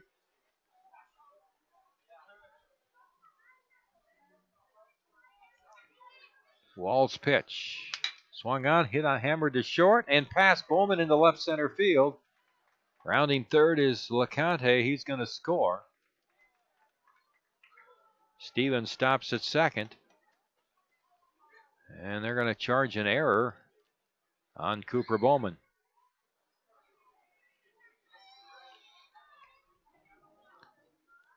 So runners at first and second. A run in now for Premier Colorado. It's 12-2. Post 22 leading. Runners at first and second, and Tyler Phillips up. Now playing at second base. Right-handed batter, and the pitch is a ball inside. 1 ball and no strikes. By the way, that was Tommy's 21st pitch of the inning, by far his highest in a single inning in this game. And so many of these innings are self-inflicted by the pitchers as the pitch is in for a strike. What happened after the first 2 men were retired? Base on balls. That led to a single, which led to an error. That scored a run. 1 ball and 1 strike. Here's the pitch. And it's low, and it's 2-1.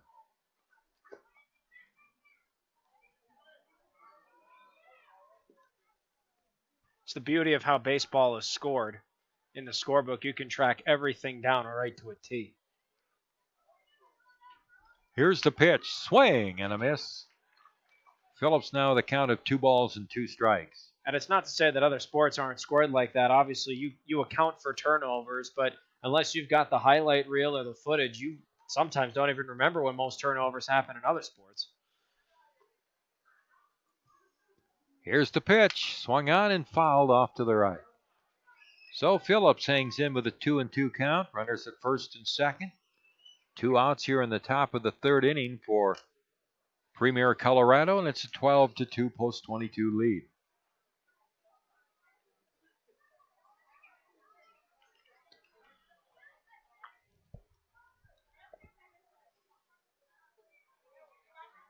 Here's the set and the pitch.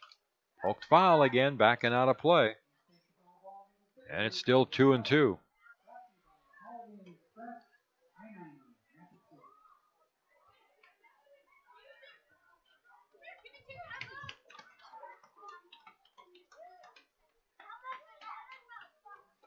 Two balls, 2 strikes, 2 outs. The set by Wall. The pitch to Phillips is low for ball 3. And it's a full count, 3 balls and 2 strikes. So with 2 outs, the runners will be off and going with the pitch.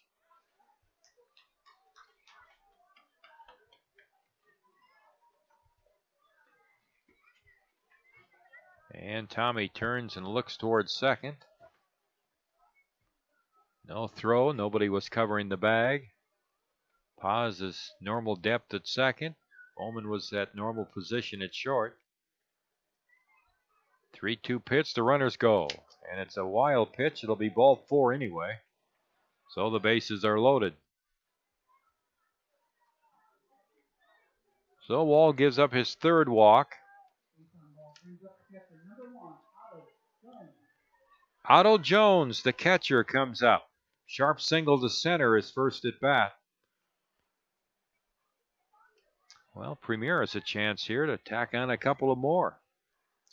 The unfortunate part about those 3 bases on balls, Tom, is a pair of them come in this inning. Add the error that we had talked about, and this inning could have been over, including the current batter, 5 batters ago, because the Hardhats retired the first 2 on an F8 and a pop 6. Jones, a right-handed batter. Wall from the stretch delivers, and it's a strike at the knees. 0-1 the count. This next pitch from Tommy is going to be his 30th of the inning and 62nd overall. That just shows you how efficient he was in his first 2. Now time is called. He threw 15 pitches in the first inning and 17 in the second. Like we had said, he was rolling. He only allowed 3 hits at that time, and before you know it, he's about to throw his 30th pitch of this inning.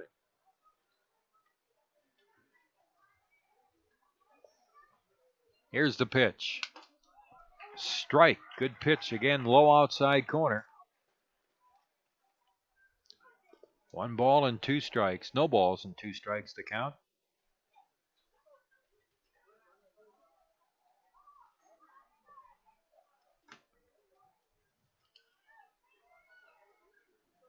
Two-strike pitch. Strike 3 on the outside corner. And Otto Jones is called out. A run for Premier West. 1 hit, a Rapid City error, and 3 men left on base. In Premier Colorado, they've actually left 6 men on base here through the first 3 innings. We go to the bottom of the 3rd. The Hardhats 12, Premier West Colorado 2. From the Anytime Auto Sales Press Box, you're listening to Post 22 Baseball on ESPN Radio Rapid City.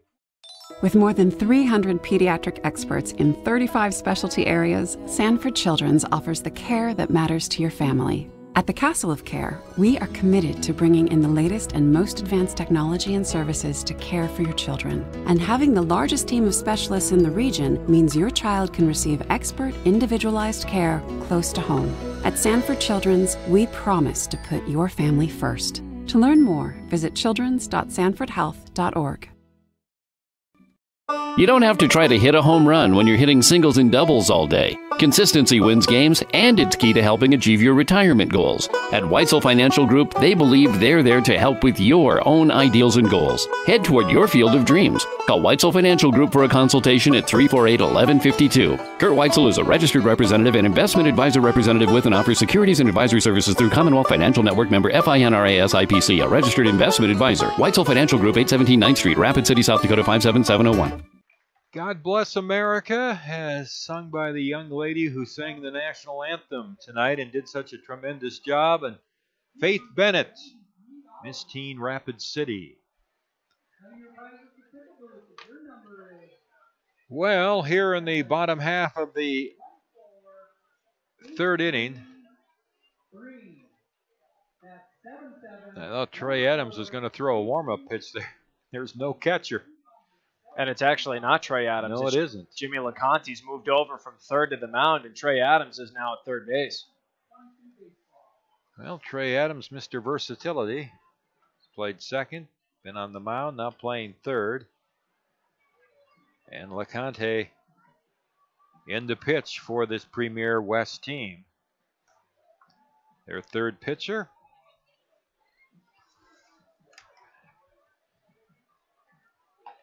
Well, we had a 3-inning game earlier today when Eden Prairie beat Yakima 20-3.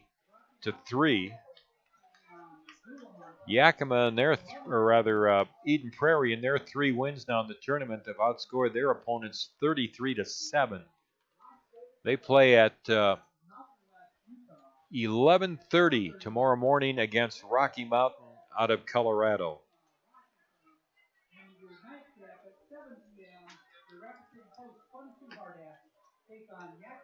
So LeConte finishes his warm-up pitches.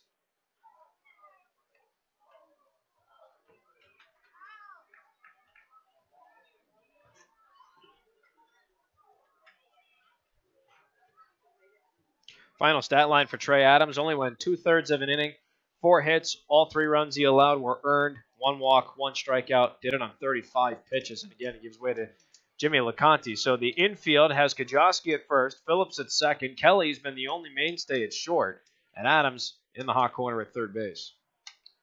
Eric Petrie hits a foul, back to the screen, 1 strike. Eric has grounded out to 3rd, single to left to drive in a run. And he hits another foul back, and it's 0-2. We should have pointed out earlier that Tanner Garner, who stayed in the lineup, ended up moving to left field because he originally started the game off 3rd base. 2 strikes on Petrie. The pitch on the way is down low from LeConte, and it's 1 ball and 2 strikes. Yeah, you had mentioned earlier, Tom, there is a chance this game could end in 3 innings. That could happen if the Hardhats score 5 runs in this frame to invoke the 15-run rule. Fouled off to the right by Petrie, and it's still 1-2.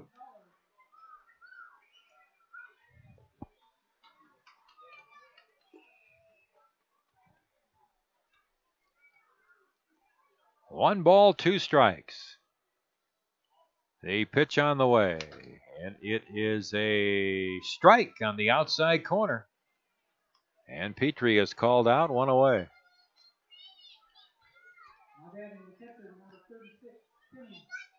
Here's Timmy Paris, who has singled to left to knock in 2 runs and been hit by a pitch. Actually, Tom, I'm sorry I didn't pick up on it earlier. That was Holden Jackson that was in the bat. Saw Holden? 29 go to the dugout after the strikeout. That was Holden Jackson. My He's apologies. wearing 29 tonight? He is wearing 29.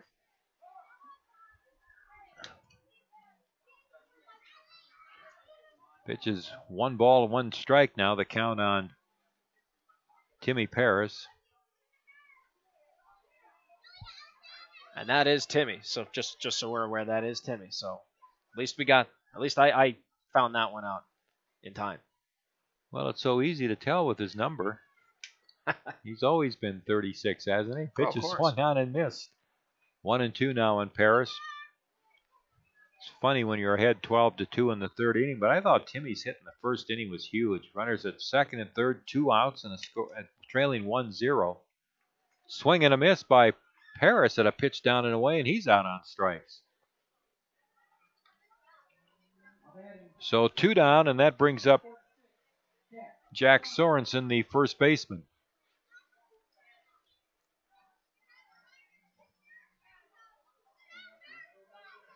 Sorensen has reached on an error and flied to center, and he swings and misses for strike 1. Jack batting 6th in the order, playing at first base. A pitch on the way, swing and a miss. A breaking ball down, and it's no balls and 2 strikes.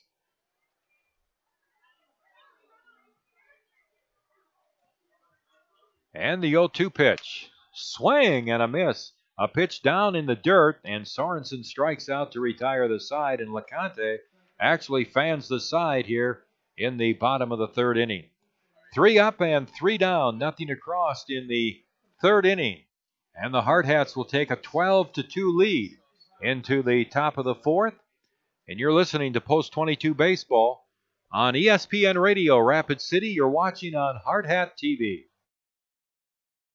Trusted Choice Insurance agents are independent agents. I pledge to be your guide, not only to insurance, but to insurance companies. They don't actually work for any one insurance company. And to use my independence to identify the coverage that's best for you. This means they can customize policies from several companies in ways that other agents just can't. And they commit to that. And I pledge. In writing. Trusted Choice. You need an independent insurance agent. Black Hills Insurance Agency, a tradition of service since 1949.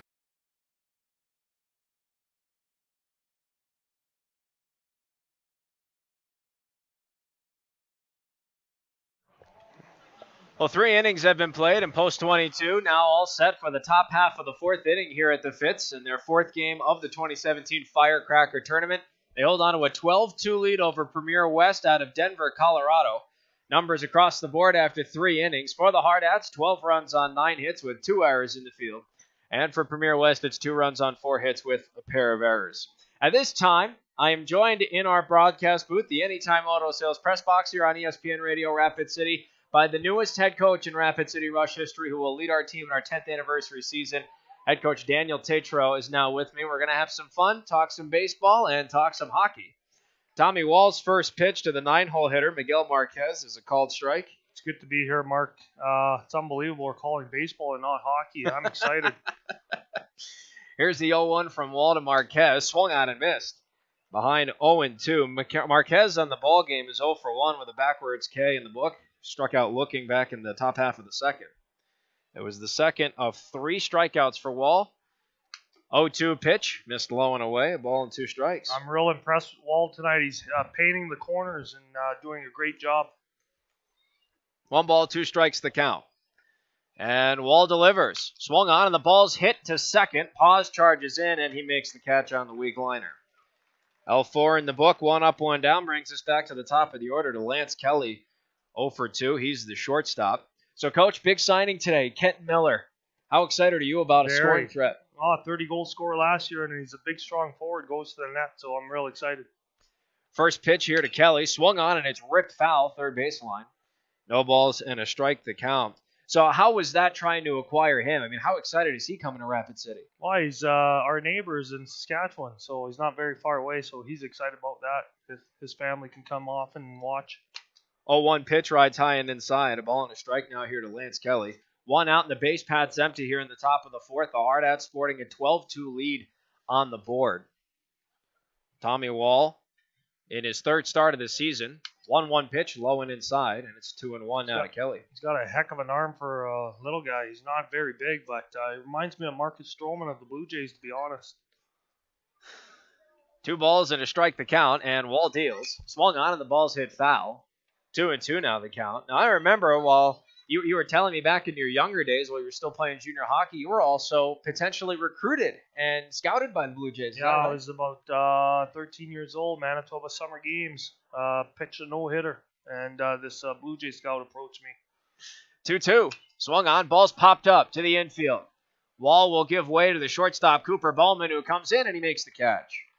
So a pop 6, 2 up, 2 down will now bring us to Trey Adams, who started the game at second, came in to relieve for 2/3 of an inning, and is now playing in the hot corner at third base for Premier West.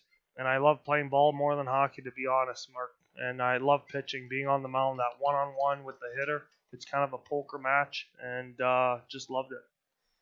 So here comes the first pitch from Wall to Trey Adams. And he delivers, low and away, ball 1. So what was your favorite pitch to throw? Curveball. Yeah, like the curve? Yeah, it was a 12-6, and it was a nasty one. 1 ball, no strikes the count here to Adams.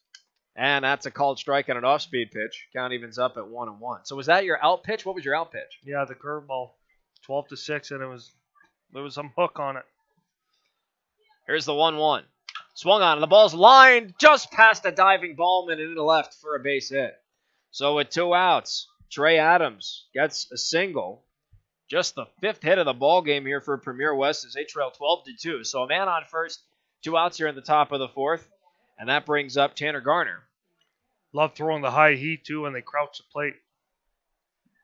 What's your fastball clock at? Little chin music. 75 at 15 years old. Wow. Well, I had a full beard at 15, so.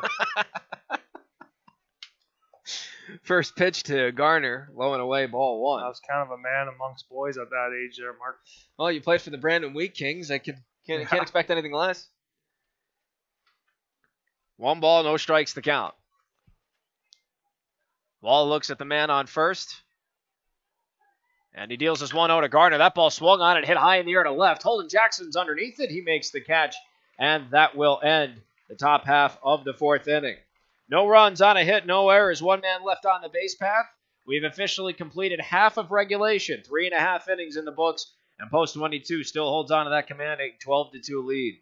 They'll transition from defense to offense. When we come back, it's the bottom third of the order. Todd Stevens, Justin Kramer, and Connor King due up. We'll be right back in just a few moments, folks, here on the official radio home of Post 22 Hardhats Baseball here on ESPN Radio, Rapid City.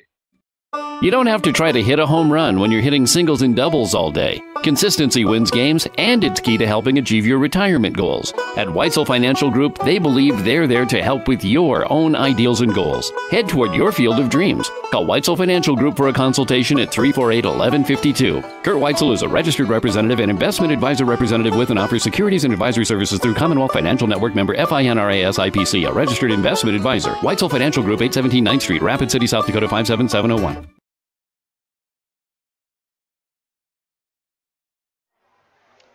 Hardhats now transition from defense to offense, and it's the bottom third of the order. Todd Stevens, the DH, Justin Kramer, the third baseman, and Connor King, the center fielder, due up for Post 22. Jimmy LeConte still on the mound after he took over in relief in the bottom half of the 3rd inning.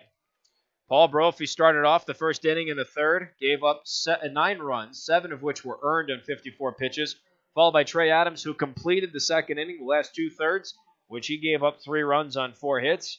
LeConte has not surrendered a run just yet, or a hit. First pitch to Stevens is swung on, and it's hitting the hole between third and short, so there's the first hit he's given up. A base hit in the left for Todd Stevens, the DH, who now goes to 2 for 2 with a pair of singles and a base on balls. He's come around to score twice. So Stevens, the leadoff single, brings us back to Justin Kramer, the third Stevens baseman. was waiting on that first pitch fastball, and he guessed right. Great hit. We're joined in the Anytime Auto Sales press box by Rapid City Rush head coach Daniel Tatro, also a baseball aficionado. First pitch to Justin Kramer, a breaking ball, called strike on the inside. Kramer on the ball game's 1 for 1, a bases clearing 3-run double back in the bottom half of the first. And his 0-1 pitch, another breaking pitch at his knees, called strike. I called that hit, actually, Mark. I was standing beside Justin Wickersham there. He had the camera. I said, watch this big hit. 0-2 to Kramer is fouled. He stays alive. He has a man on first and no one out here in the bottom of the fourth. So you made your professional career in hockey, but you were still quite an accomplished baseball player. What led you to go hockey from baseball? Well, the longer seasons in Canada, obviously. I mean, baseball was only 2-3 months, and that's it. So that's why I chose hockey. But like I said earlier, I love playing baseball more than I did hockey.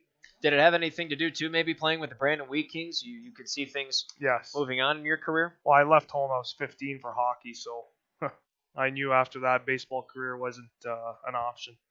Kramer looks at ball 1 up high. Ball and 2 strikes now from LeConte, and he deals the pitch, swung on, and it's fouled again.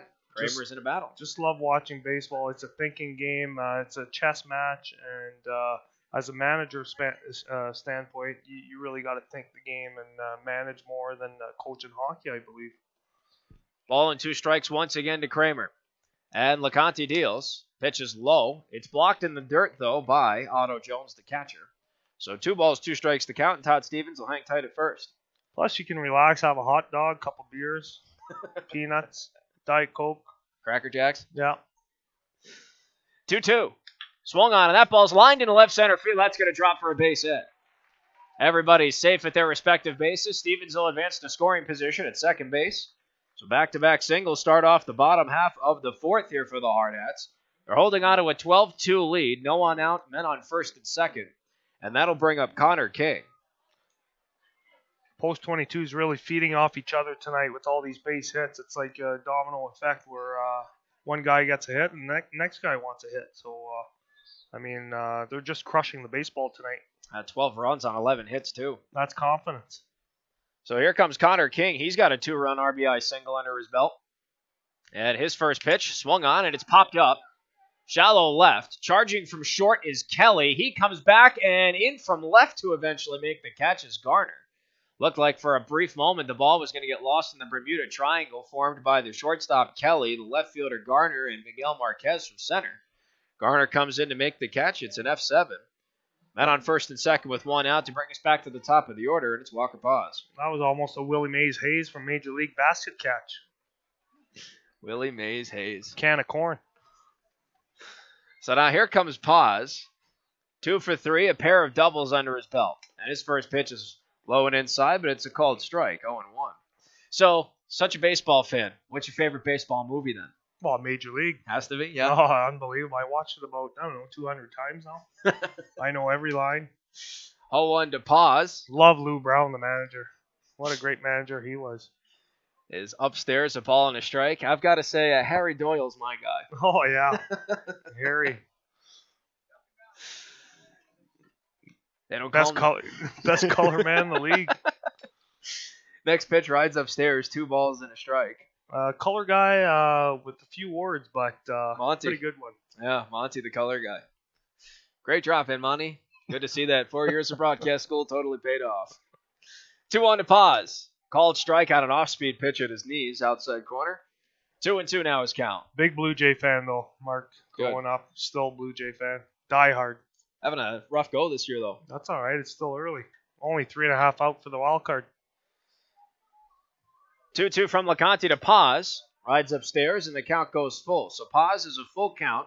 Men on first and second with 1 out here in the bottom of the fourth. The Hardhats are up 12-2, and if they score 5 runs in this inning, the ball game comes to an end. 3-2, swung on, and it's hit up the middle by the second baseman. Phillips into center for a base hit. Rounding third and coming home to score is Todd Stevens. Advancing to third is Kramer. And on second on the throw is Walker Paz. So it's a one-out RBI single. He advances to second on the throw. Hardhats now have a 13-2 lead. 2 men in scoring position and 1 out here in the bottom of the fourth. That was another great hit right up the middle. And I want to mention something tonight. There's a real good crowd here tonight too, Mark. Great evening of baseball. No wind. Can't complain. And it's not too terribly cool either. No, well, this is like a warm front. I'm from Canada. I can't believe people got jackets here tonight. We have a conference here on the mound. The entire infield's going to come in. They're going to talk with Jimmy LeConte, and the skipper for Premier West coming out as well. LeConte's the third pitcher that Premier West has used in this ball game. Paul Brophy started off the first inning in a third, gave way to Trey Adams, who finished out the last 2/3 of the second, and LeConte's been on the mound since. His stat line will read an inning and a third under his belt. He's given up 3 hits, and he's also given up a run in relief. Now I know why Post 22 don't lose many games. They can really hit the ball, Mark, especially tonight.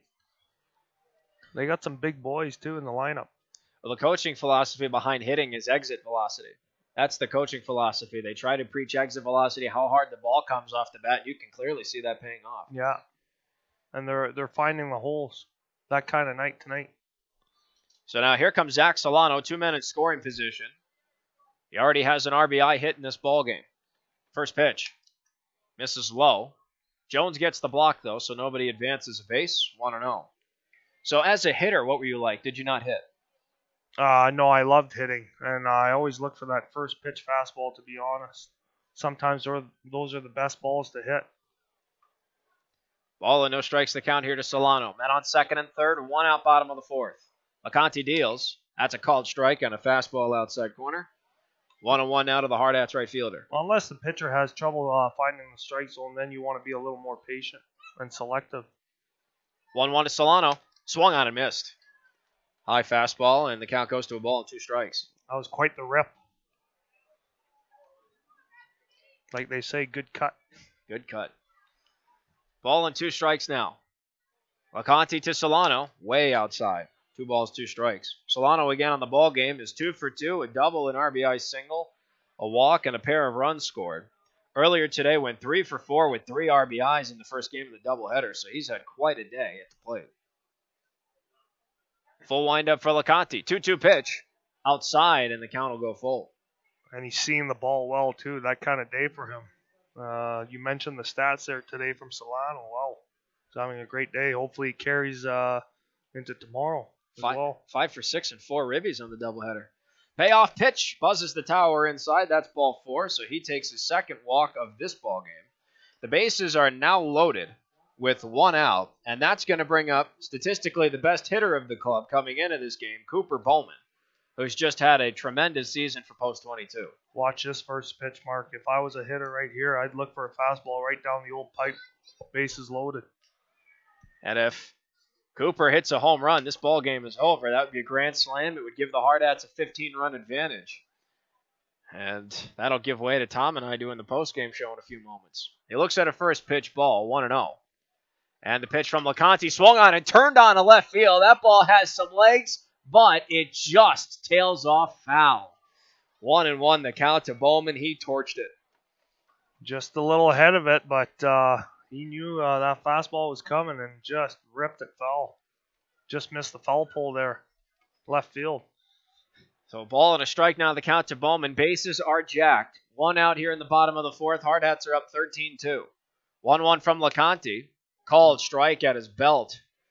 And now it's 1-2 to the Hardhat shortstop. That was a good pitch. Off-speed, curveball, outside corner. Not much a hitter can do there. So 1-2 now from LeConte to Bowman. Bases are loaded. Here comes the 1-2 pitch. This is low. And the count evens up 2-2. Tried to go to the same pitch. A little low outside. Off-speed, curveball again. Not a bad pitch selection. Especially when you're ahead in the count like exactly. that. 2-2 to Bowman. Way over his head, and the count goes full. Yeah, usually when the count's 1-2, you want that hitter to chase a ball outside the zone. So full count here, bases loaded. Big pitch coming up for LeConte. He could surrender a run, register an out, or we could see some fireworks. And the next pitch is low and inside for ball 4. So he will surrender the run. An RBI base on balls for Cooper Bowman. It'll score Kramer in from third, advance Paz to third, and Solano to second. So the bases are still loaded, and that's going to bring us back to Holden Jackson. He took over for Eric Petrie, who went 1 for 2 with an RBI single, and Jackson struck out looking in his first at-bat. Gotta love those RBI base on balls, Mark? Yeah, it takes the workload off your shoulders, really. You let the pitcher do it for you. Exactly. Good eye, though. By the way, these are throwback uniforms the Hardhats are wearing tonight. What do you think? Love them. We should wear them as a rush next year for one game. Hey, I'm down for that. Post 22 special tonight, anyone? Why not? All right. Your first pitch to Jackson with the bases loaded is upstairs for ball 1. Again, Jackson 0 for 1 in the ball game, taking over for Petrie, a backwards K in the scorebook for him. Let's keep it in the community, eh? I love the uniforms. Here's the 1-0. Breaking ball, called strike on the inside corner, and the count evens up 1-1 here for Jackson. And I want to mention on that RBI walk, he was down 1-2 in the count as well. So battle back with his patience. Ball and a strike the count. LeConte taking his time on the mound. Full windup. 1-1, swung on and missed on a breaking pitch low. 1-2 now to Jackson. Timmy Paris is on deck. Here's another 1-2 count. LeConte's looking for his 4th strikeout. And the pitch rides a little too far. They caught him looking. Strike 3. Hit the inside corner of the plate, so Jackson's retired on 2 backwards Ks. That's the 4th strikeout for LeConte in relief. 2 down. Bases are still loaded, but that's going to bring up Timmy Paris. Yeah, a little late call by the umpire, but he's done a good job tonight being consistent in the zone. So he's calling the outside pitches, inside corner pitches. So a little late call. That's why you got confused there, Mark.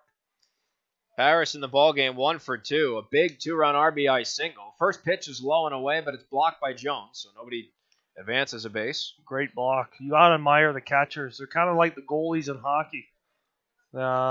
They take a lot of the workload, and they're tough.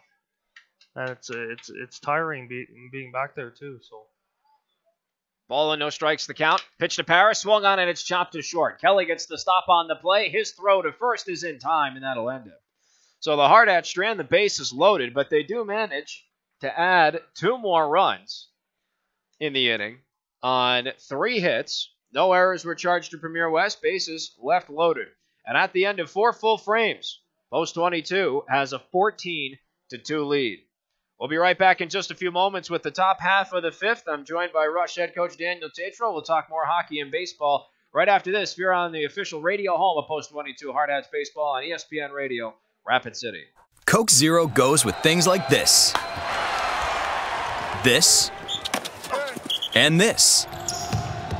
Coke Zero tastes like this. He shoots! He scores! It sounds like this. It feels like this. So when the game is on, try it with this. Coke Zero. Real Coca-Cola taste. 0 calories, 0 sugar.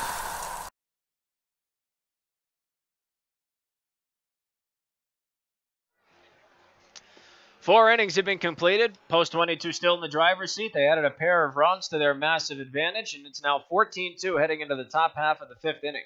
Numbers across the board for Post 22. It's 14 runs on 12 hits with 2 errors. And on the other side for Premier West, out of the Denver area, it's 2 runs on 5 hits with 2 errors. Mark Benetti and Rapid City Rush head coach Daniel Tatro alongside you, talking hockey, baseball, and everything in between. Coach, again, a big signing today with Kent Miller. That now gives you 3 gentlemen signed on the season, officially announced, with the rookie defensive duo of Jeff Fortman and Vinny Muto. So let's talk about these 3 signings. How are you feeling about all 3 guys? Really good. I mean, Muto and Fortman, 2 young defensemen that came in late last season and performed really well. I mean, Fortman had 4 goals in 8 games as a defenseman.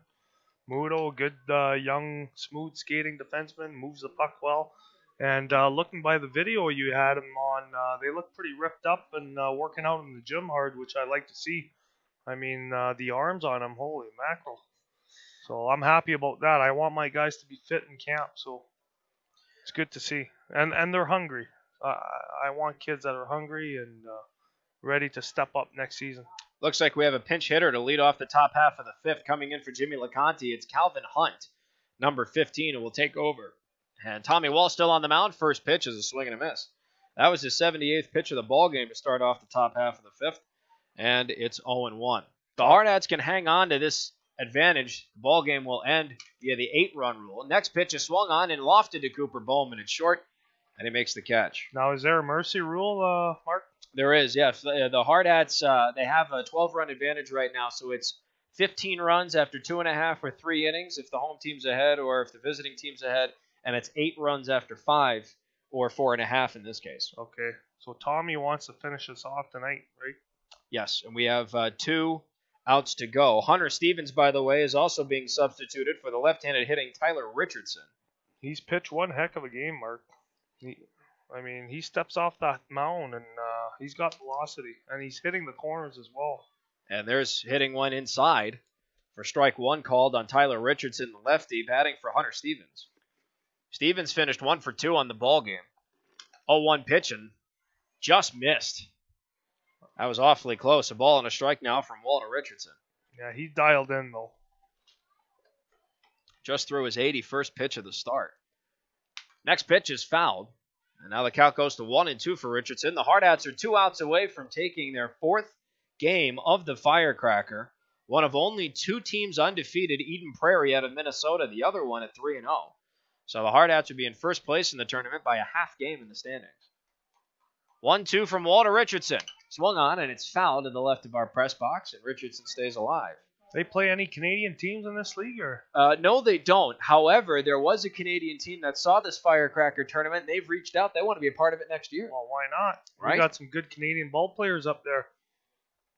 Ball and 2 strikes, and Wall deals to Richardson. Misses way outside, 2-2.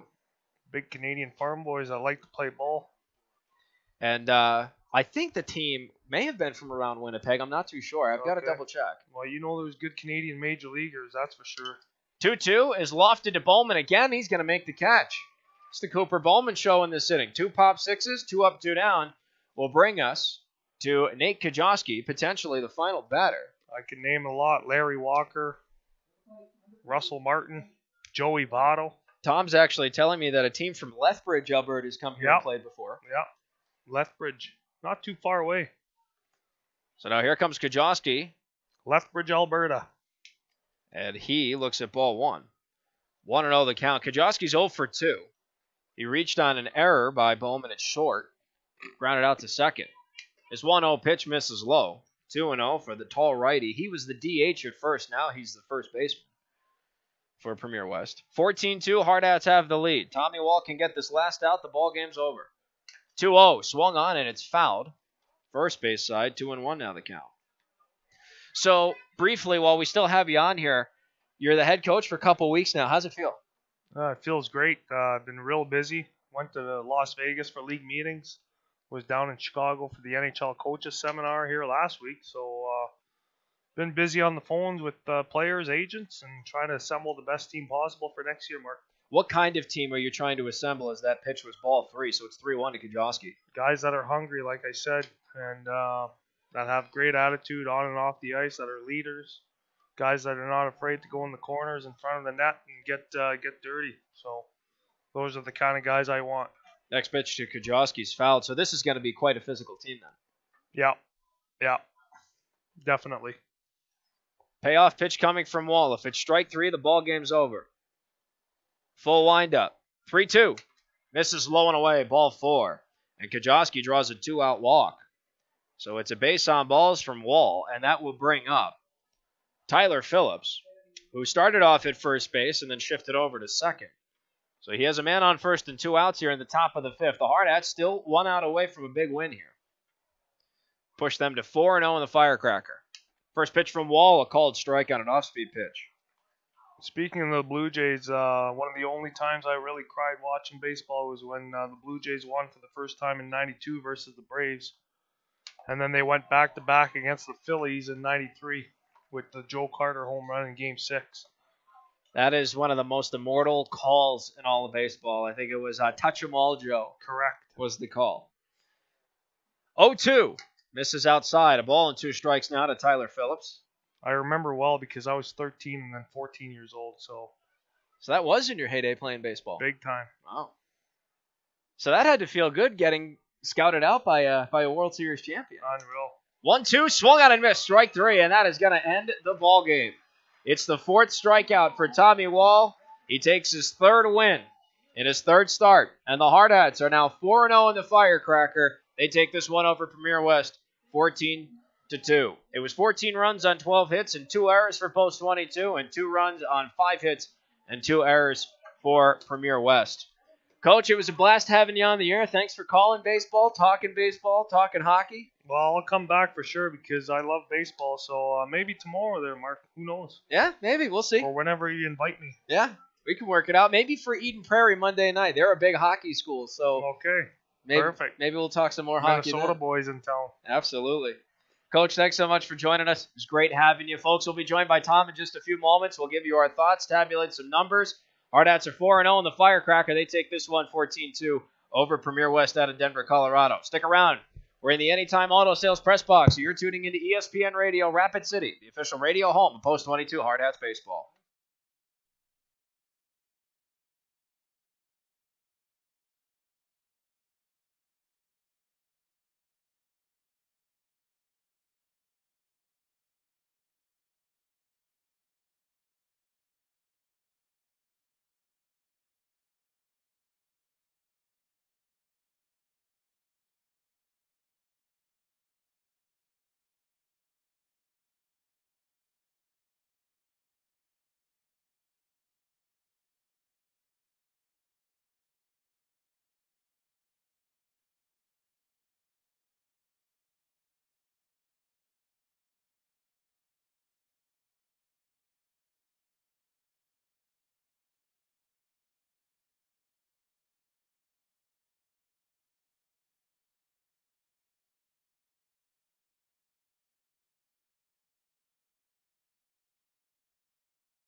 Post 22 is now 4 wins and no losses in the Firecracker tournament after their 14-2 win here tonight over Premier Colorado out of Denver. And Post 22 in their 4 games in the Firecracker now have outscored their opponents 42-8.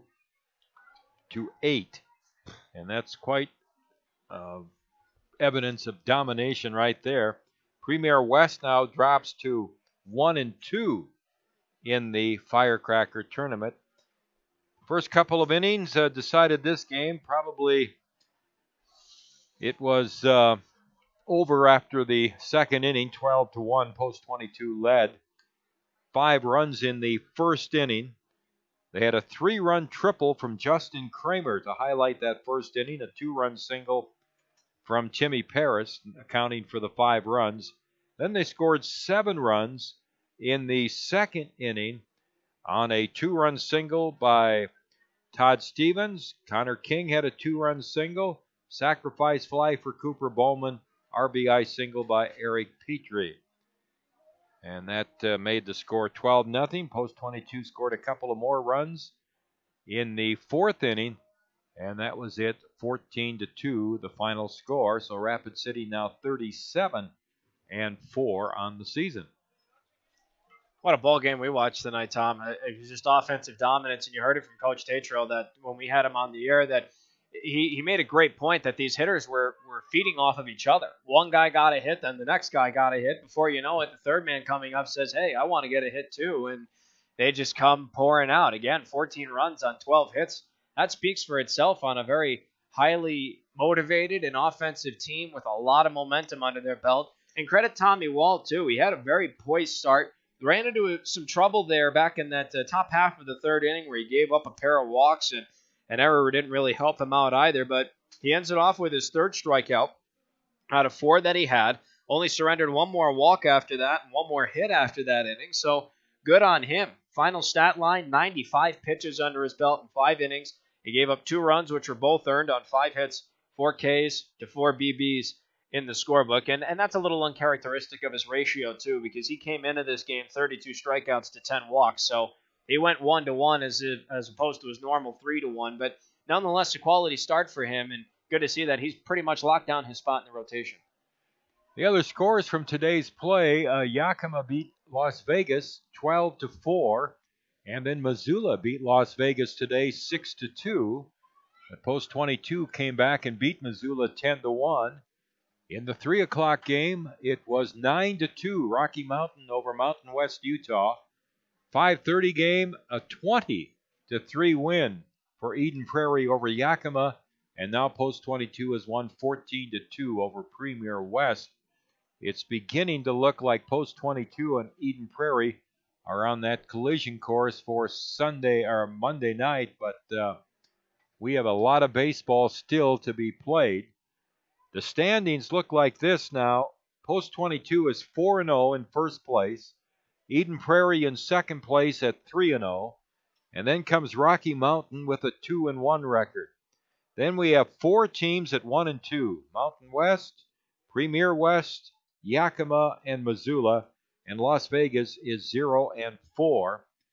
And as we look at the schedule tomorrow, Rocky Mountain will take their 2-1 record and play Missoula 1-2. Eden Prairie 3-0 takes on Rocky Mountain 2-1. That is a huge game in the Firecracker tomorrow at 11:30.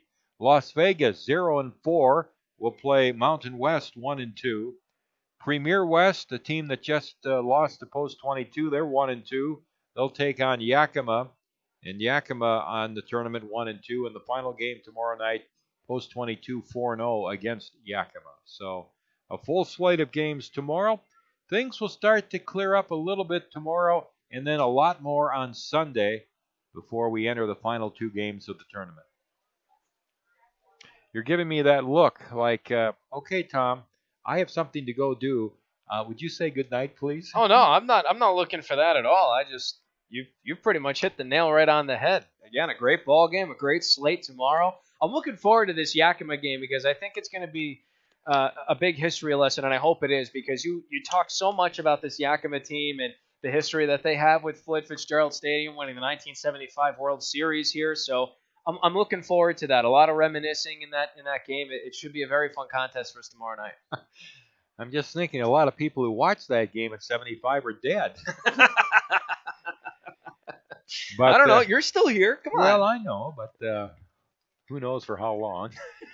Want to thank Camping World for sponsoring this Firecracker tournament from Fitzgerald Stadium. Post 22 wishes to give them a big thank you. Camping World for your one stop for sales, service, and accessories at Camping World. Tomorrow night on the air at about 7 p.m., Post 22 in Yakima, here on ESPN Radio Rapid City, also on Hardhat TV. Good night, Mark. Good night, Tom. We will see you tomorrow when the Hardhats square off against Yakima for their 5th game of the Firecracker tournament. Thanks so much for joining us tonight here on ESPN Radio, folks. It was a blast, literally and figuratively. Hardhats take this one 14-2 over Premier West. For my broadcast partner, Tom Rudabush, and a special thanks to Rapid City Rush head coach Daniel Tatro for joining us. Also a thanks to our director of Hardhats TV, Destin Heumann. This is Mark Benetti saying so long, good night. We will see you tomorrow for Game 5 of the Firecracker. Yakima, Washington versus your Post 22 Hardhats.